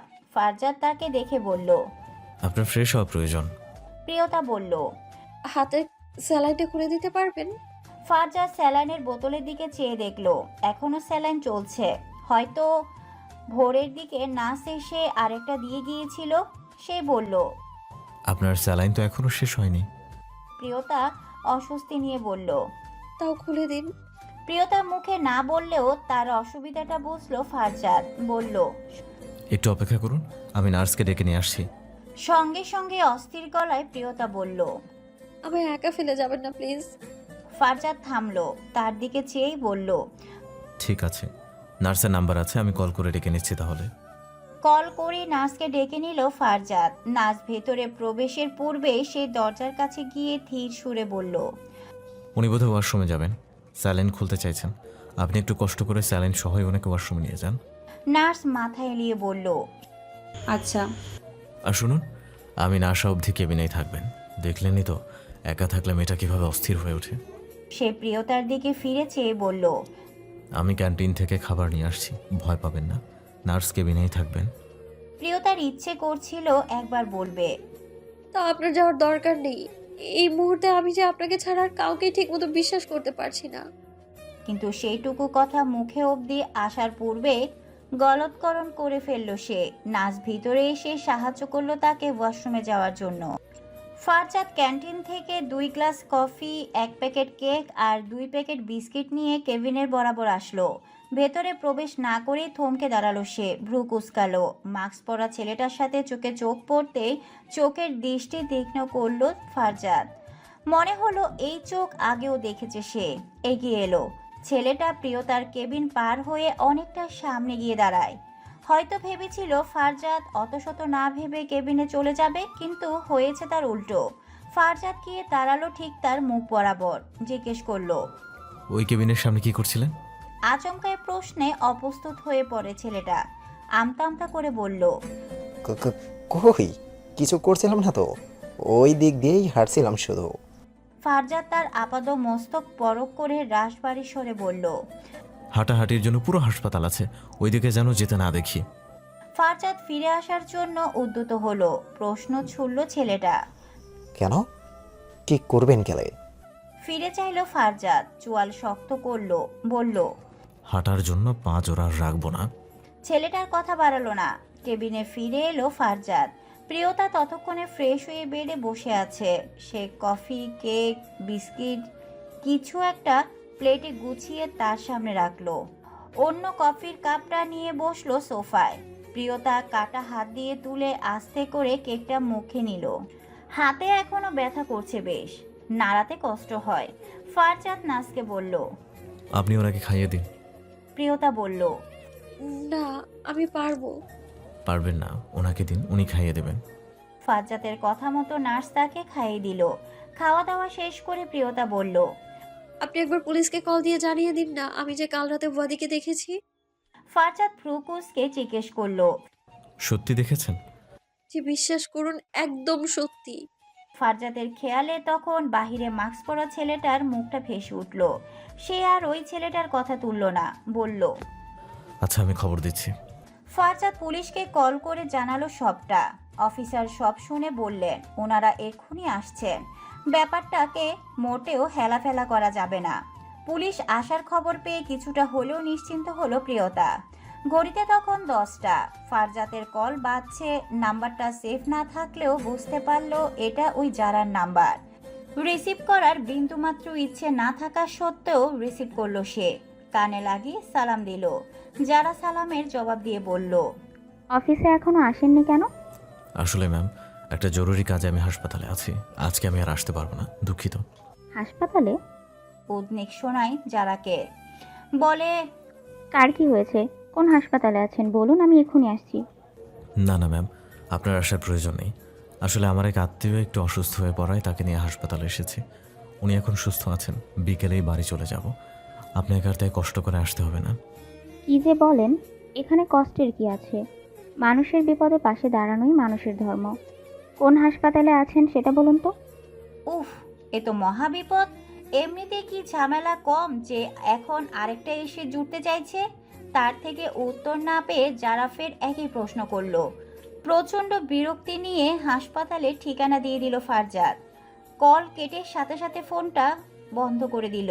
এই মেয়েটাকে কেন যেন একটুও সহ্য হচ্ছে না তার। শুনুন, আমার বসের মেয়ে হাসপাতালে আসছেন। আমি ওনাকে আপনার ব্যাপারে বিস্তারিত কিছু জানাইনি, শুধু বলেছি অসুস্থ, তাই হাসপাতালে নিয়ে এসেছি। আপনি ওনার সামনে স্বাভাবিক থাকবেন। যদিও আপনার ব্যান্ডেজ করা হাতে অনেক কিছু বলে দিবে, তাও আপনাকে নিজ থেকে কিছু বলার দরকার নাই। যা বলার আমি বলবো। প্রিয়তা মাথা এলিয়ে বলল, আচ্ছা। ধারালো ছুরিটা পেটের পাশে প্যান্টে গুজে হাসপাতাল অব্দি চলে এলো লোকটা। ওয়াদিকে খুঁজে বের করলো। তার কাছে গিয়ে বলল, ভাই, নিয়ে এসেছি। ওয়াদির চোখ মুখ শক্ত, কপালের চামড়া কুঁচকানো। সে বলল, খেয়ে এনেছিস দেখি। এখানেই বের করব। সতর্ক দৃষ্টিতে আশেপাশে চোখ বুলিয়ে ওয়াদি বলল, বের কর, এই দিকে কেউ নেই। লোকটা বের করলো অস্ত্রটা। ওয়াদি বৃদ্ধাঙ্গুল ঘষে দেখলো ধার ঠিক আছে কিনা। যথেষ্ট ধারালো। বুঝতে পেরে সে ক্ষিপ্ত সুরে বলে উঠল, এই ছুরি আজকে ওই হারামজাদার পেট চিরে বের করব। ওয়াদির চোখের অগ্নিশিখা জ্বলজ্বল করছে। প্রচণ্ড ক্ষোভে কাঁপছে সে। ফারজাতের বলা কথা কোনোভাবেই সেই হজম করতে পারছে না। সে ছুরিটা যত্ন করে তার পেটের কাছটাই গুছল। তারপর আবার হাঁটা ধরল প্রিয়তার কেবিনের দিকে। কিছুটা দূরত্বে আড়াল হয়ে দাঁড়ালো সে। ঠিক সময়ে হামলা করবে। এরই মাঝে ফারজাদের কল আসে। যারা কল দিছে, তার অফিসটা হাসপাতাল থেকে কাছে খুব। যারা কি তবে অফিস থেকেই এসেছে? সে কল রিসিভ করতেই যারা জিজ্ঞেস করলো, কত তলায় আছেন আর কেবিন নাম্বার কত? ফারজাদ সৌজন্যতার খাতিরে বলল, আপনি দাঁড়ান ম্যাম, আমি আসছি।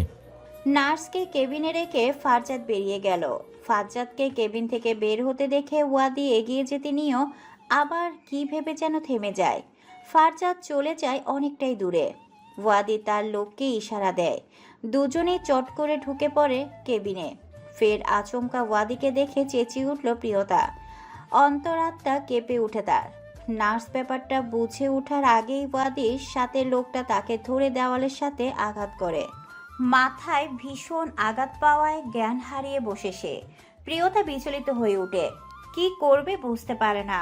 ওয়াদি গিয়ে একটানে তার স্যালাইনটা খুলে দেয়। প্রিয়তার হাত চেপে টেনে বেড থেকে নামায়। তাকে সবটুকু শক্তি দিয়ে আটকানোর চেষ্টা চালাচ্ছে প্রিয়তা, কিন্তু পারছে কই। সে ব্যর্থ। ওয়াদি দুই হাতে চেপে ধরে তাকে। এমনিতেই শরীরের অবস্থা তার ভালো নেই। ওয়াদির সাথে লড়াইয়ের মতো এইটুকু শক্তি নেই গায়ে। সে গলা ফাটিয়ে ফারজাদকে ডাকে, কিন্তু অত দূর অবধি কি আর তার স্বর পৌঁছাবে? ওয়াদি খেপে যায়। প্রিয়তার চুলের মুঠি ধরে বলে, চুপ, একদম চুপ। সারাদিন শুধু ফারজার্স আর ফারজাদ। নতুন নাগর পেয়ে আমাকে ভুলে গেলে? এই তোর ভালোবাসা? মাথায় ব্যথা পাচ্ছে ভীষণ প্রিয়তা। ওয়াদির হাত থেকে চুল ছাড়ানোর চেষ্টা করে বলল, ভালোবাসার কথা বলতে লজ্জা করছে না তোমার? এত জঘন্য একটা মানুষ কি করে হতে পারে? অবশ্য আমি মানুষ বলছি কাকে? তুমি তো মানুষের কাতারেই পড়ো না। তুমি হলে গিয়ে জানোয়ার একটা। ওয়াদির রাগ আকাশ ছুঁইল যেন। একবার এই মেয়েকে হাসপাতাল থেকে বের করে নেয়, তারপর এর বীজ দাঁত ভাঙবে সে। সে তার লোকের দিকে চেয়ে বলল, ইঞ্জেকশনটা দে দ্রুত। ইঞ্জেকশনের কথা শুনে আরো বেশি ঘাবড়ে গেল প্রিয়তা। এবার ছটফটের মাত্রা বাড়ল তার। নিজেকে ছাড়ানোর সবটুকু চেষ্টা জারি করলো। কিন্তু অত বিশাল দেহী পুরুষের সাথে কি আর এই দুর্বল নির্জীব ছোট্ট প্রাণটা পেরে ওঠা আদৌ সম্ভব? ওয়াদি প্রস্তুত নিল ইঞ্জেকশন দেওয়ার। প্রিয়তা উপায়ন্তর না পেরে তার মাথা দিয়ে পেছন দিকে সজোরে আঘাত করলো। আঘাতটা কাজে দিয়েছে। ওয়াদির নাক বরাবর গিয়ে লাগে সেটা। আকস্মিক আঘাতের তাল সামলাতে না পেরে পিছিয়ে যায় সে। প্রিয়তা ছাড়া পায়, দ্রুত ছুট লাগায় দরজার দিকে। ওয়াদির লোকটা প্রিয়তাকে ধরার কথা না ভেবে উল্টো ছুটে আসে ওয়াদির দিকে। ওয়াদি গর্জে উঠে বলে, শালা, আগে ওকে ধর। লোকটার টনক নড়তেই দরজার দিকে দৌড় লাগায়। ততক্ষণে প্রিয়তা অনেকটাই দূরে চলে এসেছে। এদিকে মানুষ অনেক। এখান থেকে কেউ এসে তাকে টেনে হিঁচড়ে নিয়ে যেতে পারবে না নিশ্চয়ই। সে সবার মাঝখানে ধূপ করে মাটিতে বসে পড়ল। শরীরে আর এক বিন্দু শক্তি অবশিষ্ট নেই দাঁড়িয়ে থাকার মতো। ভিড় জমে গেল সেখানে। নার্স একজন ছুটে এসে স্বাভাবিক করার চেষ্টা করছে তাকে। এরই মাঝে লিফট থেকে নামলো ফারজাদ আর যারা। ঠিক তাদের সামনেই কোলাহল। যারা প্রকোষকে বলল, ওইখানে কি হচ্ছে? এত মানুষ যে! ফারজাদ এক পলক চেয়ে বলল, হয়তো কেউ অসুস্থ হয়ে পড়েছে। তারা এগুতে থাকলো। জারার হাতে বিশাল এক ফুলের তোড়া, ফারজাদের হাতে ফলের ব্যাগ। সবকিছুই যারাই কিনেছে। এত ভিড়ের মাঝেও প্রিয়তা দেখতে পারল ফারজাদকে। ফারজাদকে দেখা মাত্রই দম ফেলল সে। রুদ্রশ্বাস কণ্ঠে ডাকলো, ফারজাদ। ফারজাদের কান অবধি গেল না তা। সে গলার স্বর বাড়ালো, ডাকলো ফের, ফারজাদ। এবার ফারজাদ থামলো। পেছনে ফিরে চাইল সে। মানুষের ফাঁক দিয়েও স্পষ্ট সে দেখল প্রিয়তাকে। প্রিয়তাকে ওভাবে দেখে সে ঘাবড়ালো। ছুটে এলো। মানুষজন সাইড হয়ে দাঁড়ালো। হাঁটু ভেঙে বসলো ফারজাদ। উদ্বিগ্ন সুরে জিজ্ঞেস করলো, কি হলো প্রিয়তা? আপনি এখানে কেন এভাবে বসে আছেন? প্রিয়তা কম্পিত সুরে বলল, ওয়াদি। এইটুকু বলে জ্ঞান হারালো সে। ফারজাদের অস্থিরতা বেড়ে গেল। এইটুকু সময়ের মাঝে কি হয়ে গেল কিছুই বুঝতে পারছে না সে।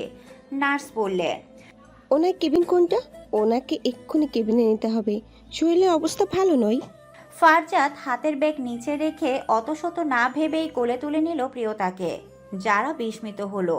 প্রথমেই মনে মনে আওড়ালো, মেয়েটাকে?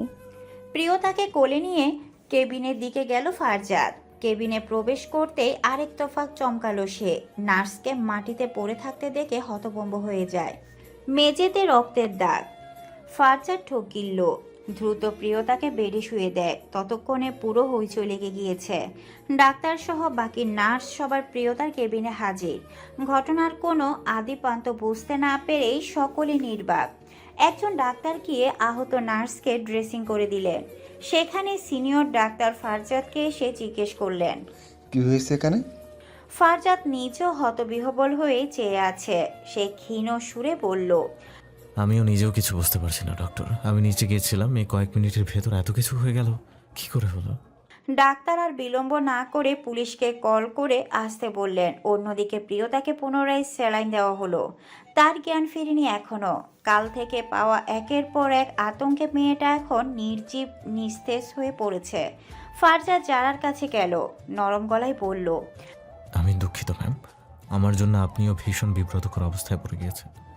যারা তাকে আশ্বস্ত করে বলল, না না ফারজাদ, আমি বিব্রত করছি না, তবে এখানের ঘটনাগুলো ভিত করেছে আমায়। কি হয়েছে আমাকে বলবেন? বলবো, ঝামেলাগুলো মিটে যাক, আমি সব বলবো আপনাকে। এখন আপনি চলুন ম্যাম, আমি আপনাকে গাড়িতে উঠিয়ে দিচ্ছি। যারা থাকতে চাইলো ফারজাদের অস্বস্তিটা বুঝতে পেরে বলল, আপনি এখানেই থাকুন ফারজাদ, আমি একা চলে যেতে পারবো। আর অবশ্যই কোনো প্রকার সাহায্য লাগলে আমাকে জানাবেন, কোনো প্রকার দ্বিধা করবেন না। ফারজাদ নিঃশ্বাস ফেলল, বলল, জি অফকোর্স। যারা বেরিয়ে যায় কেবিন থেকে। তার কিছুক্ষণ পরে পুলিশ আসে।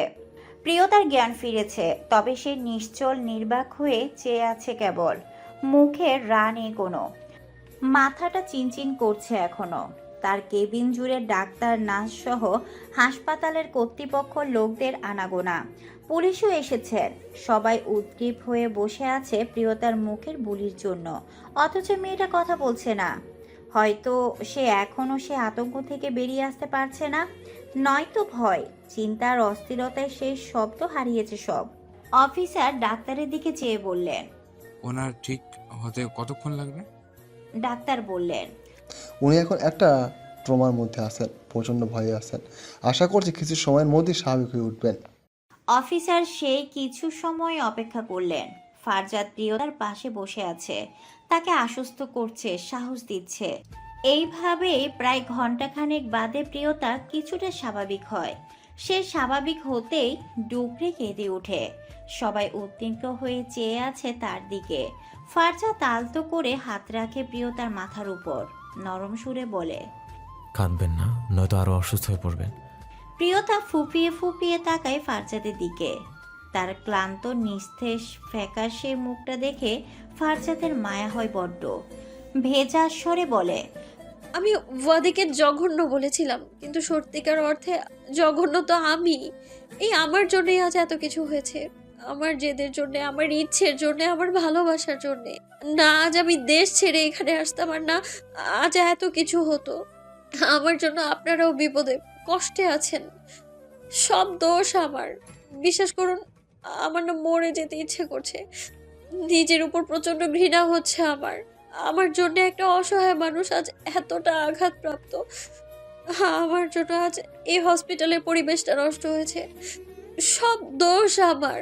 আমার আর বেঁচে থাকতে ইচ্ছে করছে না, একটুও না। প্রিয়তা শব্দ করে কাঁদতে থাকে।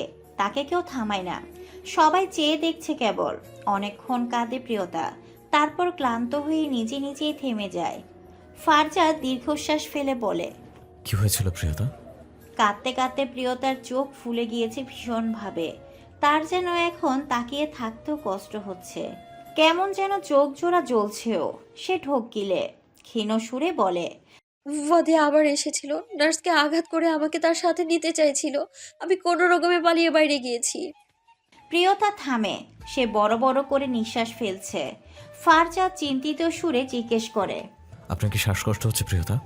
প্রিয়তা জবাব দেয় না কোনো, কেবল শ্বাস ফেলছে বড় বড়। ডাক্তার এগিয়ে আসেন, প্রিয়তার পালস চেক করেন। নার্সকে ডেকে বলেন দ্রুত অক্সিজেন দেওয়ার ব্যবস্থা করতে। প্রিয়তাকে জরুরিভাবে অক্সিজেন দেওয়া হলো। ফারজাদ চেয়ে রইল নিষ্পলক। মেয়েটা কি দারুণ যন্ত্রণায় ছটফট করছে। ভালোবাসা যে কি ভয়ানক যন্ত্রণাদায়ক, আজ তার আরও একটা প্রমাণ দেখল সে। বিকেল থেকে দিলরুবা বেগম কল করছেন ক্রমাগত। ফারজাদ এখনই কিছু মাকে জানাতে চাইছে না, তাই ফোন রিসিভ করে বলেছে আজকের রাতটাও হাসপাতালে কাটাতে হবে। দিলরুবা বেগম খুব করে বলছিলেন তিনি আসবেন, কিন্তু ফারজাদের এক কথা, আসা যাবে না। এখানে আসলেই তিনি অযথাই দুশ্চিন্তায় ভুগবেন। তাই ফারজাদের করা নির্দেশ, তিনি কোনোভাবেই হাসপাতালে আসতে পারবেন না। দুপুরে কারোর খাওয়া হলো না। সন্ধ্যার পর এখন কিছুটা সুস্থ প্রিয়তা। নার্স তাকে স্যুপ দিয়েছে খাওয়ার জন্য। প্রিয়তা 2 চামচ খেয়ে ফারজাদের দিকে চাইল। ফারজাদ সোফায় বসা, তাকেও এলোমেলো লাগছে খুব। প্রিয়তা মৃদু সুরে জিজ্ঞেস করলো, আপনি এখনো খাননি তাই না? ফারজাদ চেয়েই বলল, খাবো আমি, আপনি আগে খেয়ে নিন। প্রিয়তা অসহায় সুরে বলল, আমার জন্য আপনাকে অযথাই এত কষ্ট করতে হচ্ছে, ক্ষমা করবেন আমায় প্লিজ। এসব কথা এখন থাক প্রিয়তা, স্যুপটা শেষ করুন আগে। প্রিয়তার খাওয়ার মাঝেই কেবিনে পুলিশ অফিসার এলেন। ওনারা এতক্ষণ সিসিটিভি কন্ট্রোল রুমে ছিলেন। সেখানেই কালকে রাত থেকে সমস্ত ফুটেজ দেখেছেন ওনারা। অফিসার বললেন, ওনার কথা মিথ্যে নয়। ওয়াদি নামের লোকটা এসেছিল এবং তার কাছে খুব ধারালো একটা অস্ত্রও ছিল। তবে সে একা ছিল না, আরও একজন ছিল তার সাথে, যে তাকে কাল রাত থেকে এসব কাজে সাহায্য করে এসেছে। আমরা সমস্ত ফুটেজ দেখে এসেছি। আপাতত 2জন পেছনের গেট দিয়ে পালিয়েছে, তবে আমার মনে তারা আবার আসবে। প্রিয়তাকে তাদের প্রয়োজন, ওনাকে নেওয়ার জন্য হলেও তারা আবার নিশ্চয়ই আসবে। অফিসারের কথা শুনে ভয় পায় প্রিয়তা। বাকি সুপটুকু আর খেতে পারে না। অফিসার বলেন, আমাদের আজকের রাতটা সতর্ক থাকতে হবে, কৌশলে থাকতে হবে। একবার ওই ওয়াদিকে ধরতে পারলেই এক নারী চক্রের পুরো গ্যাংটা আমার হাতের মুঠোয় চলে আসবে। প্রিয়তা বলল, আর ওয়াদি যদি কোনোভাবে আমায় এখান থেকে নিয়ে যায়? না, পারবে না। আমার লোক আছে আশেপাশে, আপনি নিশ্চিন্তে থাকুন। ফারজাদ কিছুটা নিশ্চিন্ত হলো। তার সাথে অনুতপ্ত হলো এই ভেবে যে কাল সে প্রিয়তার কথা বিশ্বাস করতে চায়নি। কাল যদি তাকে বিশ্বাস করে আরেকটু সতর্ক থাকতো তাহলে আজ হয়তো আর এমন কিছু হতো না। পুলিশ সহ হাসপাতালের কর্তৃপক্ষ আজ বেশ সতর্ক। এই ব্যাপারটা সন্তপনে চেপে রেখেছেন তারা। হাসপাতালের বাহিরে গেলে মিডিয়া এসে হাজির হবে নিশ্চিত, আর হাসপাতালের মিডিয়া আসা মানেই হাসপাতালের নাম খারাপ হওয়া। বাহিরে যে কয়েকজন ব্যাপারটা দেখেছেন তাদের কোনো রকমে বুঝ দিয়ে ব্যাপারটা সেখানেই সমাধান করে ফেলেছে। প্রিয়তা ফারজাতের দিকে চেয়ে আছে। ফারজাত কথা বলছেন ফোনে, দিলরুবা বেগম কল করছেন কিছুক্ষণ পর পর। রাতের খাবার নিয়ে আসতে চাইছেন তিনি, কিন্তু ফারজাত রাজি না কোনো মতে। প্রিয়তার নিজেকে বড্ড অপরাধী মনে হলো। তার জন্য এই সহজ সরল ঝামেলাবিহীন মানুষগুলোকেও আজ কত ঝামেলায় পড়তে হচ্ছে। নিজেকে সে কখনই ক্ষমা করতে পারবে না হয়তো। তার একটা ছোট্ট ভুলের জন্য আজ এত কিছু। ঘড়িতে 7:30। ফারজাদের দুপুরের খাওয়া হয়নি এখনো। প্রিয়তাকে কেবিনে রেখে সে এখন কোনোভাবেই আর নিচে যাওয়ার সাহস পাচ্ছে না। যদিও এখন কেবিনের বাহিরে দুজন পুলিশ আছেন, তাও ঠিক সাহস করে উঠতে পারছেন না সে। ওয়াশরুম থেকে হাত মুখ ধুয়ে বেরিয়ে আসে ফারজাদ। প্রিয়তা ডেকে বলে, টেবিলে খাবার আছে, খেয়ে নিন। ফারজাদ সোফার সাথে লাগানো টেবিলে চাইলো। খাবারের প্যাকেট দেখে অবাক হলো সে। জিজ্ঞেস করলো, এগুলো কে এনেছে? বাইরের একজন পুলিশকে দিয়ে আমি আনিয়েছি। আপনি তো যাচ্ছেন না খেতে, তাই খেয়ে নিন। আর আমি না খাবারের টাকাটা দিতে পারিনি আসলে। ফারজাদ বলল, আমি দিয়ে দিব, কিন্তু আপনাকে এসব কে করতে বলেছে? অযথা আমাকে নিয়ে ভেবে নিজের দুশ্চিন্তার বাড়াবেন না। আপনিও তো আমায় নিয়ে ভাবছেন। আমার জন্য সেই দুপুর থেকে না খেয়ে আমার অপরাধ বোধ কাজ করছে ভীষণ। এখানে অপরাধ বোধের কিছুই নেই প্রিয়তা। আর যতদিন পাকিস্তানে আছেন আপনি আমাদের দায়িত্ব, এই দায়িত্ব আমাদের পালন করতেই হবে। প্রিয়তা মাথা নুয়ে বলল, আচ্ছা খেয়ে নিন না এবার। ফারজাদ খেতে বসার আগে ওই পুলিশকে গিয়ে খাবারের টাকাটা দিয়ে আসলো। তারপর বসলো খেতে। এক লোকমা খাবার মুখে তুলে উপরে তাকাতেই প্রিয়তার চোখে চোখ পড়ল তার। মেয়েটা তাকিয়েছিল এতক্ষণ। ফারজাদের চোখে চোখ পড়তেই চোখ নামিয়ে ফেলে অন্যদিকে তাকায়। ফারজাদ এক পলক চেয়ে থেকে মনে মনে ভাবে, ওয়াদি বড্ড দুর্ভাগা, নয়তো এমন একটা মেয়ের ভালোবাসা কেউ এভাবে অগ্রাহ্য করতে পারে? রাতটা প্রিয়তার কোনো রকমে কাটলো। এত নিরাপত্তার মাঝেও পুরো রাত ঠিক মতো ঘুমাতে পারেনি সে। চোখ বুঝলেই মনে হতো যেন এই বুঝি ওয়াদি চলে এসেছে, এই বুঝি এসে তাকে ধরে নিয়ে যাচ্ছে। ফারজাদেরও ঘুম হয়নি খুব একটা। সোফায় বসে বসে পুরো রাত প্রিয়তার অস্থিরতা দেখেছে কেবল। সকাল হতেই ডাক্তার এসে প্রিয়তার চেক আপ করলেন। জানালেন আগে থেকে অনেকটাই সুস্থ, বাড়ি নিয়ে যাওয়া যাবে। বাড়ি ফেরার কথা শুনে প্রিয়তার চিত্তে শান্তি ফিরল। মনে হলো যেন নিজের বাড়িতেই ফিরছে সে। নাস্তাকে সাহায্য করলো ফ্রেশ হতে। ফারজাদ নাস্তা নিয়ে এসেছে। একসাথে নাস্তা করলো দুজন। নাস্তা শেষ করে ফারজাদ ডাক্তারের কাছ থেকে প্রিয়তার সমস্ত ওষুধপত্র বুঝে নেয়। প্রিয়তা ওয়াশরুমে তখন। এক হাতে ব্যান্ডেজ আর অন্য হাতে চুল ঠিক করছে, তবে খোলা চুল বাঁধতে পারছে না কোনো মতে। তার প্রয়োজনীয় জিনিসপত্র সব গুছিয়ে একবার ওয়াশরুমের দিকে চাইলো ফারজাদ। দেখলো প্রিয়তা ভীষণ যুদ্ধ চালাচ্ছে চুলের সাথে। অন্য হাত উপরে তুললেই টান লাগে, সে পারছে না। হাল ছেড়ে বেরিয়ে আসে। কেবিনে এখন নার্সও নেই, মাত্র বেরিয়েছে। আর একটু আগে বললেই হতো। প্রিয়তা বের হয়ে এসে চুল বাঁধার ব্যান্ডটা ব্যাগে রেখে দেয়। ফারজাদ ইতস্তত সুরে তখন বলে ওঠে, আমি সাহায্য করব। প্রিয়তা অপ্রস্তুত হয়ে বলে, আপনি না মানে বাঁধতে পারবেন? ফারজাদ এগিয়ে আসে, ব্যাগ থেকে ব্যান্ডটা তুলতে তুলতে বলে, মৌমি আমার অনেক আদরের, ওকে আমি অনেক ভালোবেসে বড় করেছি। ওর জন্য ভাইও আমি, বোনও আমি। ওর চুল বেঁধেছি অনেকবার, আশা করছি পারবো। সে দুই হাত এগিয়ে প্রিয়তার সব চুল হাতের মুঠোয় ভরে ব্যান্ড দিয়ে সুন্দর মতো বেঁধে দেয়। প্রিয়তা চকিত হয়, কি সুন্দর বেঁধে ফেললো। সে ঘুরে তাকাতে ফারজাদ মৃদু হেসে বলল, পারফেক্ট। প্রিয়তাও হাসলো কিঞ্চিত, বলল, ধন্যবাদ। ফারজাদ বলল, তৈরি পুরোপুরি, চলুন তবে। প্রিয়তা এক হাতের ওড়না টেনে কাপড় দিল মাথায়, মুখে মাস্ক লাগান। রাস্তায় যেন কোনো প্রকার বিপদে না পড়তে হয়, সেজন্য পুলিশের গাড়িতেই যাবে তারা।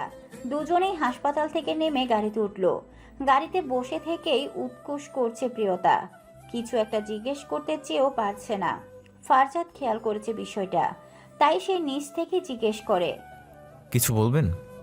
প্রিয়তা হাঁসফাঁস করতে করতেই বলে, যদি কিছু মনে না করেন তবে একটা কথা জিজ্ঞেস করি। জি বলুন। আহ, কত টাকা বিল এসেছে? ফারজাদ ভ্রু কুঁচকাল। প্রিয়তার অস্বস্তির মাত্রা বাড়ল তাতে। মেয়ে যাওয়া সুরে বলল, না মানে আমার জন্য আপনার। চিন্তা করবেন না, টাকাটা আমি ধার হিসেবে দিয়েছি, দেশে ফিরে সেটা মিটিয়ে দিলেই হবে। প্রিয়তা দ্বিতীয় কোনো প্রশ্ন করার আগ্রহ পেল না, মুখ ভার করে বসে রইল। ধার দিয়েছে ভালো কথা, কিন্তু কত টাকা সেটা জিজ্ঞেস করলে তো আবার নিশ্চিত তেরা উত্তর দিবে। দিলরুবা বেগম গেটের সামনে দাঁড়িয়ে থাকেন। ফারজাদ আর প্রিয়তাকে পুলিশের গাড়ি থেকে নামতে দেখে তিনি বিচলিত হন, সামনে এগিয়ে যান। প্রিয়তা সালাম দেয় তাকে দেখে।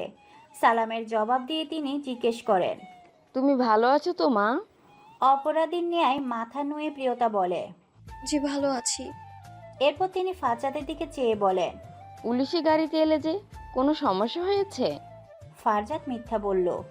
বলল, না আমি কিছুই হয়নি, নিরাপত্তার জন্য এই ব্যবস্থা করা হয়েছে। আপনি প্রিয়তাকে নিয়ে ভেতরে যান, আমি আসছি। মায়ের চোখ যতই কিছু না বলুক, তারপরও সে চোখে অনেক কিছু ধরা পড়ে যায়। এই যেমন এখন ছেলের মিথ্যে বলছে, তিনি সেটা অনায়াসে ধরে ফেলেছেন। তবে কোনো প্রকার প্রতিক্রিয়া না দেখিয়ে তিনি ছেলের কথা মতো প্রিয়তাকে নিয়ে ভেতরে গেলেন। প্রিয়তাকে দেখে মমি ছুটে এলো। সে অস্থির হয়ে বলতে লাগলো, এটা কি করলে আপু? তুমি এমন একটা কাজ কি করে করতে পারলে? জানো আমি আর আম্মি কত কেঁদেছি, ভয় পেয়েছি তো কত। দিলরুবা বেগম ধমক দিলেন তাকে, বললেন, আহা, মেয়েটাকে একটু বসতে দে না, কি শুরু করলি? মমির কথা আর অস্থিরতা দেখে প্রিয়তার খারাপ লাগলো বড্ড। সে বসলো সোফায়, ক্ষীণ সুরে বলল, ক্ষমা করো আমায়, আবেগের বশে মারাত্মক ভুল করে বসেছিলাম আমি। আমার জীবনটা ভুলে ভুলে ভরে গিয়েছে এখন। এত ভুলের প্রায়শ্চিত্ত কি করে করব আমি? দিলরুবা বেগম তার পাশে বসলেন, তার মাথায় হাত রেখে নরম সুরে বললেন, ভুল থেকে শিক্ষা নিয়ে জীবন দিয়ে দেওয়া কোনো কিছু সমাধান হতে পারে না। এটা বোকামি আর মূর্খতা ছাড়া আর কিছুই না। জীবনের সব রকম পরিস্থিতিতে সাহসের সাথে লড়ে যাওয়াটাই যোদ্ধাদের কাজ। তোমাকে সেরকম যোদ্ধাই হতে হবে, লড়াই করতে হবে মা। শুরুতেই এভাবে আত্মসমর্পণ করে ফেললে কি করে হবে? প্রিয়তা ভেজা চোখে চাইল। সে বুঝতে পারে না এই মানুষগুলো এত ভালো কেন। যদি পাকিস্তানে আসাটা তার বিশাল কোনো ভুল হয়ে থাকে, তবে সেই বিশাল ভুলের মধ্যে একটা চমৎকার সুন্দর হলো এই মানুষগুলোর সাথে পরিচয় হওয়াটা। এই একটা জিনিসের জন্য সে বিশাল ভুলটাকেও সে ভুলে যেতে পারবে নির্দ্বিধায়। প্রিয়তা সিক্ত চোখে নোনা জলকে সংযত করে বলল, আপনাদের মতো মানুষের সাথে পরিচয় হয়ে সার্থক আমি। পাকিস্তানে আসা নিয়ে আমার কোনো আফসোস রইল না আর। দিলরুবা বেগম হেসে তার কপালে চুমু খেয়ে বললেন, আর কখনো এই চিন্তা মাথায় আনবে না। মনে রাখবে, তুমি কোনো অন্যায় করনি, নিজে মরবে না। প্রয়োজন পড়লে তাকে মারবে যে তোমার সাথে অন্যায় করেছে। এই কথাটা দরজার অভিমুখে দাঁড়িয়ে শুনল ফারজাদ। তাচ্ছিল্যের হাসি ফুটল ঠোঁটের কোণে। মনে মনে ভাবল, আপনি মারতে পেরেছিলেন সে অন্যায়কারীকে? সে সোজা তার ঘরে গেল। অফিসে যাওয়া প্রয়োজন আজ, নয়তো বস আবার ব্যাপারটা ভালো চোখে দেখবেন না। সে ফ্রেশ হয়ে মোবাইল হাতে নিতেই দেখে জারার মেসেজ। লেখা আছে,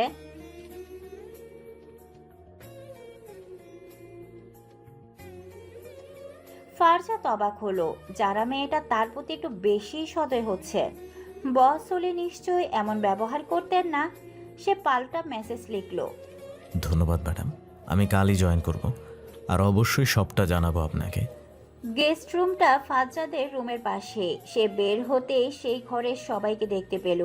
প্রিয়তাকে নিয়ে বসে কি নিয়ে যেন কথা বলছেন দিলরুবা বেগম। ফারজাদ গলা কাশি দিয়ে নিজের অস্তিত্বের জানান দিল। দিলরুবা বেগম চাইলেন তার দিকে, রাশবাড়ি গলায় বললেন, এত কিছু হয়ে গেছে আর আমাকে কিছু জানানোর প্রয়োজন বোধ করনি? মা এখনই সব জেনে গিয়েছে দেখে বিরক্ত হলো ফারজাদ। কপালের ভাঁজ ফেলে প্রিয়তার দিকে চাইল সে। মেয়েটা মাথা নত করে বসে আছে। এখন সে কি করে বোঝাবে যে দিলরুবা বেগম কতটা জোর করে তার কাছ থেকে সবটা সত্যি বের করেছেন? ফারজাদ গম্ভীর স্বরে জবাব দিল, সব শুনলে অযথায় আপনি দুশ্চিন্তা করতেন, তাই কিছু জানাইনি। আর প্রিয়তা, আপনাকে কে আগ বাড়িয়ে সব বলতে বলেছে? ওকে একদম কিছু বলবে না, আমি জোর করেছি বলেই ও বলেছে। তোমার কি মনে হয় মাকে এত সহজেই বোকা বানাবে? মায়েরা সন্তানদের চোখ দেখলেই ঘটনার আদ্যপান্ত সব বুঝে যায়, বুঝলে? খবরদার আর কোনোদিন কিছু লুকাবে না আমার কাছ থেকে। ফারজাদ জবাব দিল না। প্রিয়তার দিকে বিরক্তির চোখে কিছুক্ষণ চেয়ে থেকে নিজের ঘরে গেল। প্রিয়তা না চাইলেও বেশ বুঝলো মানুষটা আবার তার উপর খেপেছে ভীষণ। ফারজাদ আর প্রিয়তা দুজনে দুপুরের খাবার খেয়ে ঘুম দিয়েছে, আর সেই ঘুম ভেঙেছে রাত 2টোয়। ফারজাদের যদিও আরো আগেই ঘুম ভেঙেছে, তবে সে রুম থেকে আর বের হয়নি। প্রিয়তার উপর ক্ষুদ্র সে, মেয়েটাকে না করার পরও সব বলে দিয়েছে। এবার মা দুশ্চিন্তা করে প্রেশার হাই করবে নির্ঘাত। দিলরুবা বেগম রাতের খাবারের জন্য কাউকে রুম থেকে বের করতে পারেনি। প্রিয়তাকে জোরপূর্বক স্যুপ খাইয়েছেন যেন খাবারের পরে ওষুধটুকু খেতে পারে, তবে ফারজাদের বেলায় সেটুকুও পারেননি। ফারজাদ খিদে নেই বলে যে দৌড় দিয়েছে আর খুলেনি। ছেলেটা যে কেন এত জেদি, দিলরুবা বেগম তার কোনো ইয়ত্তা পান না। এখন মাঝরাত, বাড়ির সবাই গভীর ঘুমে। ক্যাদ করে শব্দ হয়ে দরজাটা খুলল। ঘর থেকে বেরিয়ে এলো ফারজাদ। চোখ মুখ ফুলে আছে তার, ঘুমটা যে বেশ জমেছে তারই চিহ্ন। সে খাবার ঘরে যায়, তখন মাকে নিষেধ করলেও এখন খিদে পেয়েছে বেশ। ফ্রিজ খুলে ভাত আর তরকারির বাটি বের করে রান্নাঘরে যায় গরম করার জন্য। খাবার খেয়ে সবকিছু গুছিয়ে ফের নিজের ঘরের কাছে ফিরে আসে ফারজাদ। তখন প্রিয়তার ঘরের দিকে চোখ যেতেই দেখে আলো জ্বালানো। তার মানে মেয়েটা এখন জেগে আছে। ফারজাদ ভাবলো একবার কি যাবে তার ঘরে। পরক্ষণে মনে হলো এত রাতে একজন পুরুষ মানুষ হয়ে একটা মেয়ের ঘরে যাওয়াটা মোটেও কোনো ইতিবাচক কাজ হবে না। সে মত পাল্টে নিজের ঘরে প্রবেশ করে। দরজাটা আটকানোর আগেই প্রিয়তা দরজা খুলে। সে বের হতেই দুজনের চোকাচুকি হয়। প্রিয়তা অপ্রস্তুতে মৃদু হাসে। ফারজাদ জিজ্ঞেস করে, ঘুমাননি এখনো? না, আসলে কিছু লাগবে? প্রিয়তা হাত কসলাচ্ছে। ফারজাদ খেয়াল করলো ব্যাপারটা, জানতে চাইলো, হাতে কি ব্যথা করছে? না না, আসলে আমি দুঃখিত। আমি আন্টিকে কিছু বলতে চাইনি, কিন্তু আন্টির এত এত দুশ্চিন্তা আর অস্থিরতা দেখে না বলেও থাকতে পারছিলাম না। তবে আমি না সবটা বলিনি, শুধু সেদিন রাতের ঘটনাটা বলেছি। পুরোটা শুনলে আন্টি আরো বেশি দুশ্চিন্তায় ভুগতেন। ফারজাদ ছোট্ট নিঃশ্বাস ফেলল। মা সবটা জানে না, এইটুকুতে সে আশ্বস্ত। বলল, ইটস ওকে। আমার কথায় খারাপ লেগে থাকলে আমিও দুঃখিত। আসলে আম্মিকে আমি কোনোভাবেই দুশ্চিন্তা রাখতে চাই না। প্রেশার হাই হয়ে অসুস্থ হয়ে পড়েন, তাই তখন ওভাবে বলে ফেলেছিলাম। আমিও সরি। না না, আপনার সরি বলতে হবে না, আমি বুঝতে পেরেছি। বোঝার জন্য ধন্যবাদ। আম খেয়েছেন আপনি? ভীষণ ইতস্তত সুরে প্রশ্নটা করল প্রিয়তা। ফারজাদ বলল, জি, এখনই খেয়ে এলাম। আপনি শুয়ে পড়ুন, রাত হয়েছে অনেক। প্রিয়তা কিঞ্চিত হেসে মাথা এলিয়ে নিজের ঘরে গেল। ফারজাদও দৌড় আটকালো তখন। সকাল সকাল নাস্তা সেরে অফিসের দিকে রওনা দিল ফারজাদ। অফিসের গাড়িটা আজ পূর্বের নিয়ে গেটের সামনেই দাঁড়ায়। ফারজাদ তা দেখে হাসে। তাচ্ছিল্য পুষ্পটিত হয় সেই হাসিতে। হয়তো তার মতো এত সৌভাগ্য কোনো অফিসের কর্মচারীর হয় না। চাকরি থেকে রিজাইন নেওয়ার পরেও এত খাতিরদারি, এর অঘোষিত কারণটাও যেন সে উপলব্ধি করতে পারছে। গাড়িতে বসে সে ড্রাইভারকে জিজ্ঞেস করে, গাড়িটাকে পাঠিয়েছে? যারা ম্যাম। ড্রাইভারের জবাব শুনে ফারজাদ ফের একই ভঙ্গিতে হাসল, যেন উত্তরটা আগেই অবগত ছিল তার। বলল, আচ্ছা যান। মমি কলেজের জন্য তৈরি হচ্ছে, 2 মাস বাদে তার পরীক্ষা, তাই ইদানিং রোজই কলেজে যেতে হচ্ছে তাকে।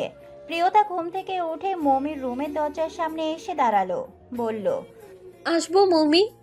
মমি তাকে দেখে চমৎকার হেসে বলল, এসো না, অনুমতি নিতে হবে না। প্রিয়তা ভিতরে যায়। জিজ্ঞেস করে, কলেজে যাবে এখন? হ্যাঁ। ও। মমি এক পল ভেবে ফিরে চেয়ে বলল, তুমি আমার সাথে যাবে? প্রিয়তা অবাক সুরে বলল, কোথায়? আমার কলেজে, চলো ঘুরে আসবে, ভালো লাগবে তোমার। আমার কলেজের সামনে একটা লেক আছে, অনেক সুন্দর জায়গাটা। ওইদিকে ঘুরে আসলে তোমার মনটাও হালকা হবে, দেখবে। প্রিয়তার ইচ্ছে করছে না তা না, ইচ্ছে করছে। এত এত ঝামেলার মাঝে দম যেন বন্ধ হয়ে আসছে তার। একটু আশেপাশে ঘুরতে পারলে হয়তো কিছুটা হলেও চিত্তে শান্তি পেত, কিন্তু রাজি হবে কি হবে না তা নিয়ে চিন্তায় আছে। এমন একটা পরিস্থিতিতে একা বাহিরে যাওয়াটা কি ঠিক হবে? তাকে ভাবতে দেখে মমি জিজ্ঞেস করে, যাবে না? আন্টি রাজি হবেন? আমি রাজি করাবো আম্মিকে। প্রিয়তা প্রসন্ন হেসে বলল। আচ্ছা, আন্টি রাজি হলে আমার কোনো আপত্তি নেই। ডাইনিংয়ে নাস্তা করতে বসে মমি মাকে তার আর্জি জানালো। দিলরুবা বেগম প্রথমে রাজি হলেন না কোনো মতে। ওয়াদির ভয়ে তিনিও এখন ভীত, কিন্তু মমিও ছাড়ার পাত্রী নয়। মাকে রাজি করিয়ে তবে দম নিল সে। দিলরুবা বেগম সতর্ক করলেন, কলেজ থেকে বের হওয়া যাবে না, কলেজের ভেতরেই ঘুরে চলে আসতে হবে, এদিক ওদিক কোথাও যাওয়া সাব বারণ। মমি বাধ্যগত মেয়ের মতো মাথা নাড়িয়ে সম্মতি জানালো। প্রিয়তা জামা পাল্টালো, আয়নার সামনে দাঁড়িয়ে এক হাতে চুল বাঁধলো কোনো রকমে। অন্য হাতে বেশি চাপ দিতে পারে না বিধায় নিজের কাজগুলো করতেও বেশ কষ্ট পোহাতে হচ্ছে তাকে। মাথায় কাপড় দিয়ে মুখে বরাবরের মতো মাস্ক লাগালো। মমি দরজার কাছে তার অপেক্ষায়। সে আসতেই দিলরুবা বেগম দোয়া পরে দুজনকে ফু দিয়ে দিলেন। তারপর রওনা দিল দুজন। মমি কলেজে বাসা থেকে বেশি দূরে না, অটোতে যেতে 15 মিনিট। কলেজে প্রবেশ করলো দুইজন। প্রিয়তা আশেপাশে চোখ বুলাচ্ছে, কত মানুষ, কত ছাত্রছাত্রী। তার মাঝে হুট করে একটা মেয়ে ছুটে এলো, এসে প্রচণ্ড ক্ষুদ্র হয়ে বলল, আমি দুদিন আসিনি, এর মধ্যেই নতুন বান্ধবী বানিয়ে ফেললি? এই তোর আমার প্রতি ভালোবাসা? এই আমাদের বন্ধুত্ব? মেয়েটা নাকে কান্না জুড়ল। মমির বিরক্ত হলো এতে, তবে প্রিয়তা ব্যাপারটা বুঝতে পেরে হাসলো মনে মনে। মমি তার মাথায় চাটি মেরে বলল, এই মেয়ে একদম ঠং করবি না, তুই তো ভাই ছেলেদের থেকেও বেশি। কোনো ছেলেও বোধ হয় তার গার্লফ্রেন্ডের প্রতি এত পজিটিভ হয় না যতটা তুই আমার প্রতি। মেয়েটা নাক টেনে বলল, তো হব না? আমি থাকতে তুই অন্য বান্ধবী বানাবি কেন? মমি মাথা চাপড়েই বলল, আরে বোকা, ও এই কলেজের না, ও আমার কাজিন, আমার সাথে আমার কলেজ দেখতে এসেছে। মমির মিথ্যে কথা শুনে প্রিয়তা অবাক চোখে চাইল। মেয়েটা ঠোঁট গোল গোল করেই বলল, ওহ তাই বল, আমিও আরও ভাবলাম তুই আমাকে ভুলে নতুন বান্ধবী করেছিস। বাই দ্য ওয়ে, আপু ভালো আছেন? আমি আয়েশা, মমির একমাত্র জানের জিগার। প্রিয়তা হেসে বলল, জি আলহামদুলিল্লাহ ভালো, তুমি ভালো আছো? জি ভালো, আপনি এসেছেন ভালোই হয়েছে, আজ ক্লাস ফাঁকি দেওয়ার আরেকটা সুযোগ পাবো। প্রিয়তা হেসে বলল, না না, ক্লাস ফাঁকি দিবে কেন? ক্লাস শেষ করেই ঘুরবো আমরা। আমি না হয় ততক্ষণ কোথাও একটা বসে তোমার জন্য ওয়েট করব। মমি জিজ্ঞেস করলো, তুমি একা থাকতে পারবে? হ্যাঁ পারবো, তোমরা ক্লাসে যাও। আচ্ছা চলো তবে, তোমাকে আমাদের মেয়েদের কমন রুমে নিয়ে যায়, ওখানে আরো অনেক মেয়েরা থাকবে, তোমার বিরক্ত লাগবে না? ঠিক আছে চলো। প্রিয়তাকে কমন রুমে রেখে মমি আর আয়েশা গেল ক্লাসের উদ্দেশ্যে। কমন রুমে চুপচাপ বসে রইল প্রিয়তা। বেশ কয়েকজন মেয়ে আছে এখানে, সবাই যার যার মতো কাজে ব্যস্ত। কেউ গল্প করছে তো কেউ গেমস খেলছে, আবার কেউ হয়তো ব্যস্ত তার পড়াশোনা নিয়ে। এইসব থেকে প্রিয়তার ভার্সিটির কথা মনে পড়ছে খুব। কতদিন ভার্সিটিতে যাওয়া হয় না, বন্ধুদের সাথে আড্ডা দেওয়া হয় না, কতদিন একসাথে ফুচকা খাওয়া হয় না, কতদিন। কথাগুলো ভাবতেই চোখ জোড়া সিক্ত হয় তার। পাতা ঝাপটে সেই পানি আড়াল করে অতি সন্তপনে বেশ অনেকক্ষণ কমন রুমে বসে থেকে আর ভালো না লাগায় একটু বাহিরে বারান্দায় এসে দাঁড়ায় প্রিয়তা। এদিকে খুব একটা মানুষ না থাকায় মুখ থেকে মাস্কটা সরিয়ে জোরে শ্বাস নেয়। তখনই পেছন থেকে কেউ রাশভারী স্বরে বলে ওঠে, আপনার কি ক্লাস নেই? ক্লাস না করে এখানে কেন দাঁড়িয়ে আছেন? প্রিয়তা চমকে পিছনে ফিরে চাইল। চোখে চশমা আটা বিধিবৎ সাজে লোকটাকে দেখে চিনতে ভুল হলো না উনি একজন শিক্ষক। প্রিয়তা অপ্রস্তুত হেসে সালাম দিল। সালামের জবাব দিল লোকটি। চোখ থেকে চশমা নামিয়ে তাকে আপাদমস্তক পরখ করে জিজ্ঞেস করলো, আপনি কি এই কলেজের স্টুডেন্ট? প্রিয়তা ঢোকিলে মাথা নাড়ালো, ক্ষীণ সুরে বলল, না। লোকটা খানিক ফ্রুকুস গেল, বলল, তো তো এখানে কি করছেন? প্রিয়তা ইতস্ত সুরেই বলল। আমার কাজিন এই কলেজে পড়ে, আমি তার সাথেই এসেছি। আচ্ছা, কোন ইয়ার? প্রিয়তা বলল মহাবিপদে। মৌমি কলেজে পড়ে সেটা জানে, তবে কোন ইয়ারে সেটা তো জানে না। এবার কি বলবে? আন্দাজে একটা বলে দিবে নাকি? লোকটি চশমাখানা ফের চোখে লাগালো, গম্ভীর স্বরে বলল। আপনি আমার সাথে আসুন। প্রিয়তা বিচলিত সুরে বলল। কোথায় যাব? অফিস রুমে।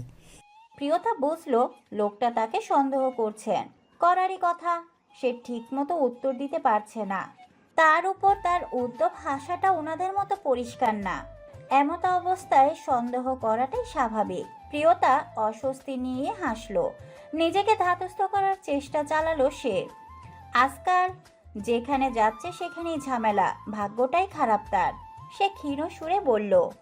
আসলে আমি জানি না ও কোন ইয়ারে পড়ে, আর নাম মৌমি। আমি সত্যিই ওর কাজিন। আমি কমন রুমে বসতে বলে ও ক্লাস করতে গিয়েছে, আমি মিথ্যা বলছি না। প্রিয়তার কথা একেবারে বিশ্বাসযোগ্য না হলেও একেবারে অবিশ্বাসযোগ্য মনে হলো না অবশ্য। লোকটি ভোতা মুখে কিছুক্ষণ চেয়ে থেকে বললেন। কলেজে কোনো প্রয়োজন ছাড়া বাইরের লোক অ্যালাউ করা হয় না। তার উপর আপনি আপনার কাজিন সম্পর্কে ঠিকমতো কিছুই বলতেও পারছেন না। সেই জন্য আপাতত আপনাকে অফিস রুমে যেতেই হবে। সেখানে একটা স্বাক্ষর দিয়ে এসে আবার এখানে বসবেন। প্রিয়তার রাগ হলো। কেন আসতে গেল এখানে? এত কিছু হবে জানলে কখনোই আসতো না। উপায়ন্তর না পেয়ে রাজি হলো সে। মনে মনে ওই স্যারের 14 গোষ্ঠী উদ্ধার করলো। সব কলেজে এমন একটা ঘাটতেরা স্যার থাকবেই। তার কলেজেও ছিল, যাকে সে দু চোখেও সহ্য করতে পারত না। স্যারের পেছন পেছন অফিস রুম অব্দি গিয়ে থমকে দাঁড়ালো প্রিয়তা। অফিস রুমের ভিতরে ফারজাদকে দেখে স্তম্ভিত হলো। এই লোকটা আবার এখানে কি করছে? তাকে থেমে যেতে দেখে স্যার পেছনে ফিরে জিজ্ঞেস করলেন। কি ব্যাপার, থেমে গেলেন যে? প্রিয়তা আমতা আমতা করে বলল। আমায় কি যেতেই হবে? স্যার কপালে ভাঁজ ফেলে বললেন। জি, এটা নিয়ম, চলুন। প্রিয়তা তথস্থ পায়ে এগোলো।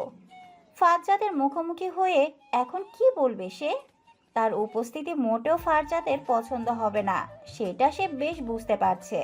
প্রিয়তা ভেতরে প্রবেশ করে সালাম দিল। ফারজাদের তখনই এই গলার স্বর পরিচিত মনে হলো বেশ। সে এক পলক পাশ ফিরে চেয়ে সামনে তাকাতে টনক নড়ল তার। সে কি মাত্রই প্রিয়তাকে দেখেছে? সে তৎক্ষণাৎ চোখ ঘুরিয়ে চাইল ফের।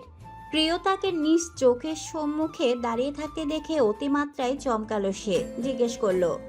আপনি এখানে কি করছেন? স্যার মহাশয় অবাক হয়ে বললেন। আপনারা কি পরিচিত? ফারজাদ কিছু বলার প্রস্তুতি নেওয়ার আগে প্রিয়তা বলে উঠল।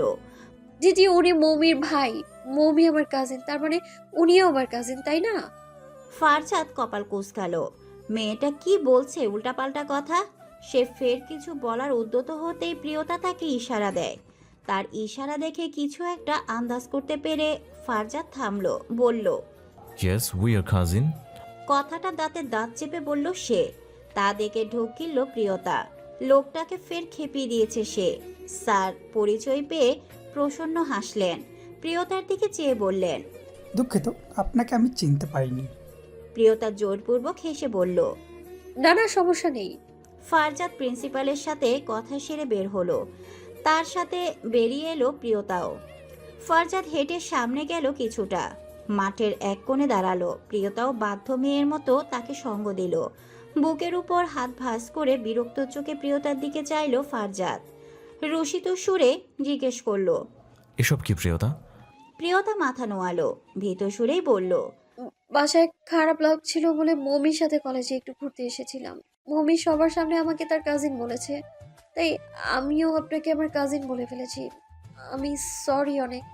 ফারজাদ দুহাত কোমরে রেখে এদিক ওদিক চাইল, নিজেকে সংযত রাখার চেষ্টা বোধ হয়। অতপর এক পল চুপ থেকেই বলল। আপনি এতটা নির্বোধ কেন প্রিয়তা? সেদিন এত বড় একটা ঘটনা ঘটে যাওয়ার পরও আপনি আজ একা কি করে বের হয়ে গেলেন? হ্যাঁ, পুলিশ কি বলেছিলেন আপনাকে? বেরোতে নিষেধ করেননি? সাবধান থাকতে বলেননি? তাও আপনি আবার বের হয়ে গেলেন আজকে। এখনও যদি নিজের ভালো নিজে না বোঝেন, আর কে বোঝাবে আপনাকে বলুন তো? প্রিয়তা অনুশোচনায় দগ্ধ, মাথা তুলে তাকানোর মতো সাহস নেই তার। ফারজাদ চোখ বুজে বড় করে নিঃশ্বাস নিল, তারপর কিছুটা শান্ত হয়ে বলল। আমি আপনার ভালোর কথা বলেই বলেছিলাম প্রিয়তা, আজকে বের হওয়াটা আপনার জন্য মোটেও উচিত হয়নি। বিপদ চারদিকে উৎপেতে আছে। অন্তত ওয়াদি ধরা না পর্যন্ত আপনাকে বাসার ভেতরেই থাকতে হবে, এছাড়া আর কোনো উপায় নাই। প্রিয়তা মাথা নাড়িয়ে সম্মতি প্রকাশ করলো। ফারজাদ ভীতস্ত সুরে বলল, সবসময় তো মাথা নাড়ান, কাজে তো আর একটাও সেটা দেখি না। প্রিয়তা মেয়ে যাওয়া সুরে জবাব দিল, আজ থেকে কাজেও সেটা দেখবেন। মনে থাকে যেন। জি, থাকবে মনে। আর হ্যাঁ, থানা থেকে কল এসেছিল, বলেছে আপনার পরিবারের সাথে যোগাযোগ করা হবে। যত তাড়াতাড়ি সম্ভব আপনার পরিবারকে এখানে আনা হবে, আর আপনার ফিরে যাওয়ার ব্যবস্থা করা হবে সরকারিভাবে। এখন আপনার বাবা আর ভাইয়ের নাম্বারটা দিন, আমি থানায় পাঠিয়ে দিচ্ছি।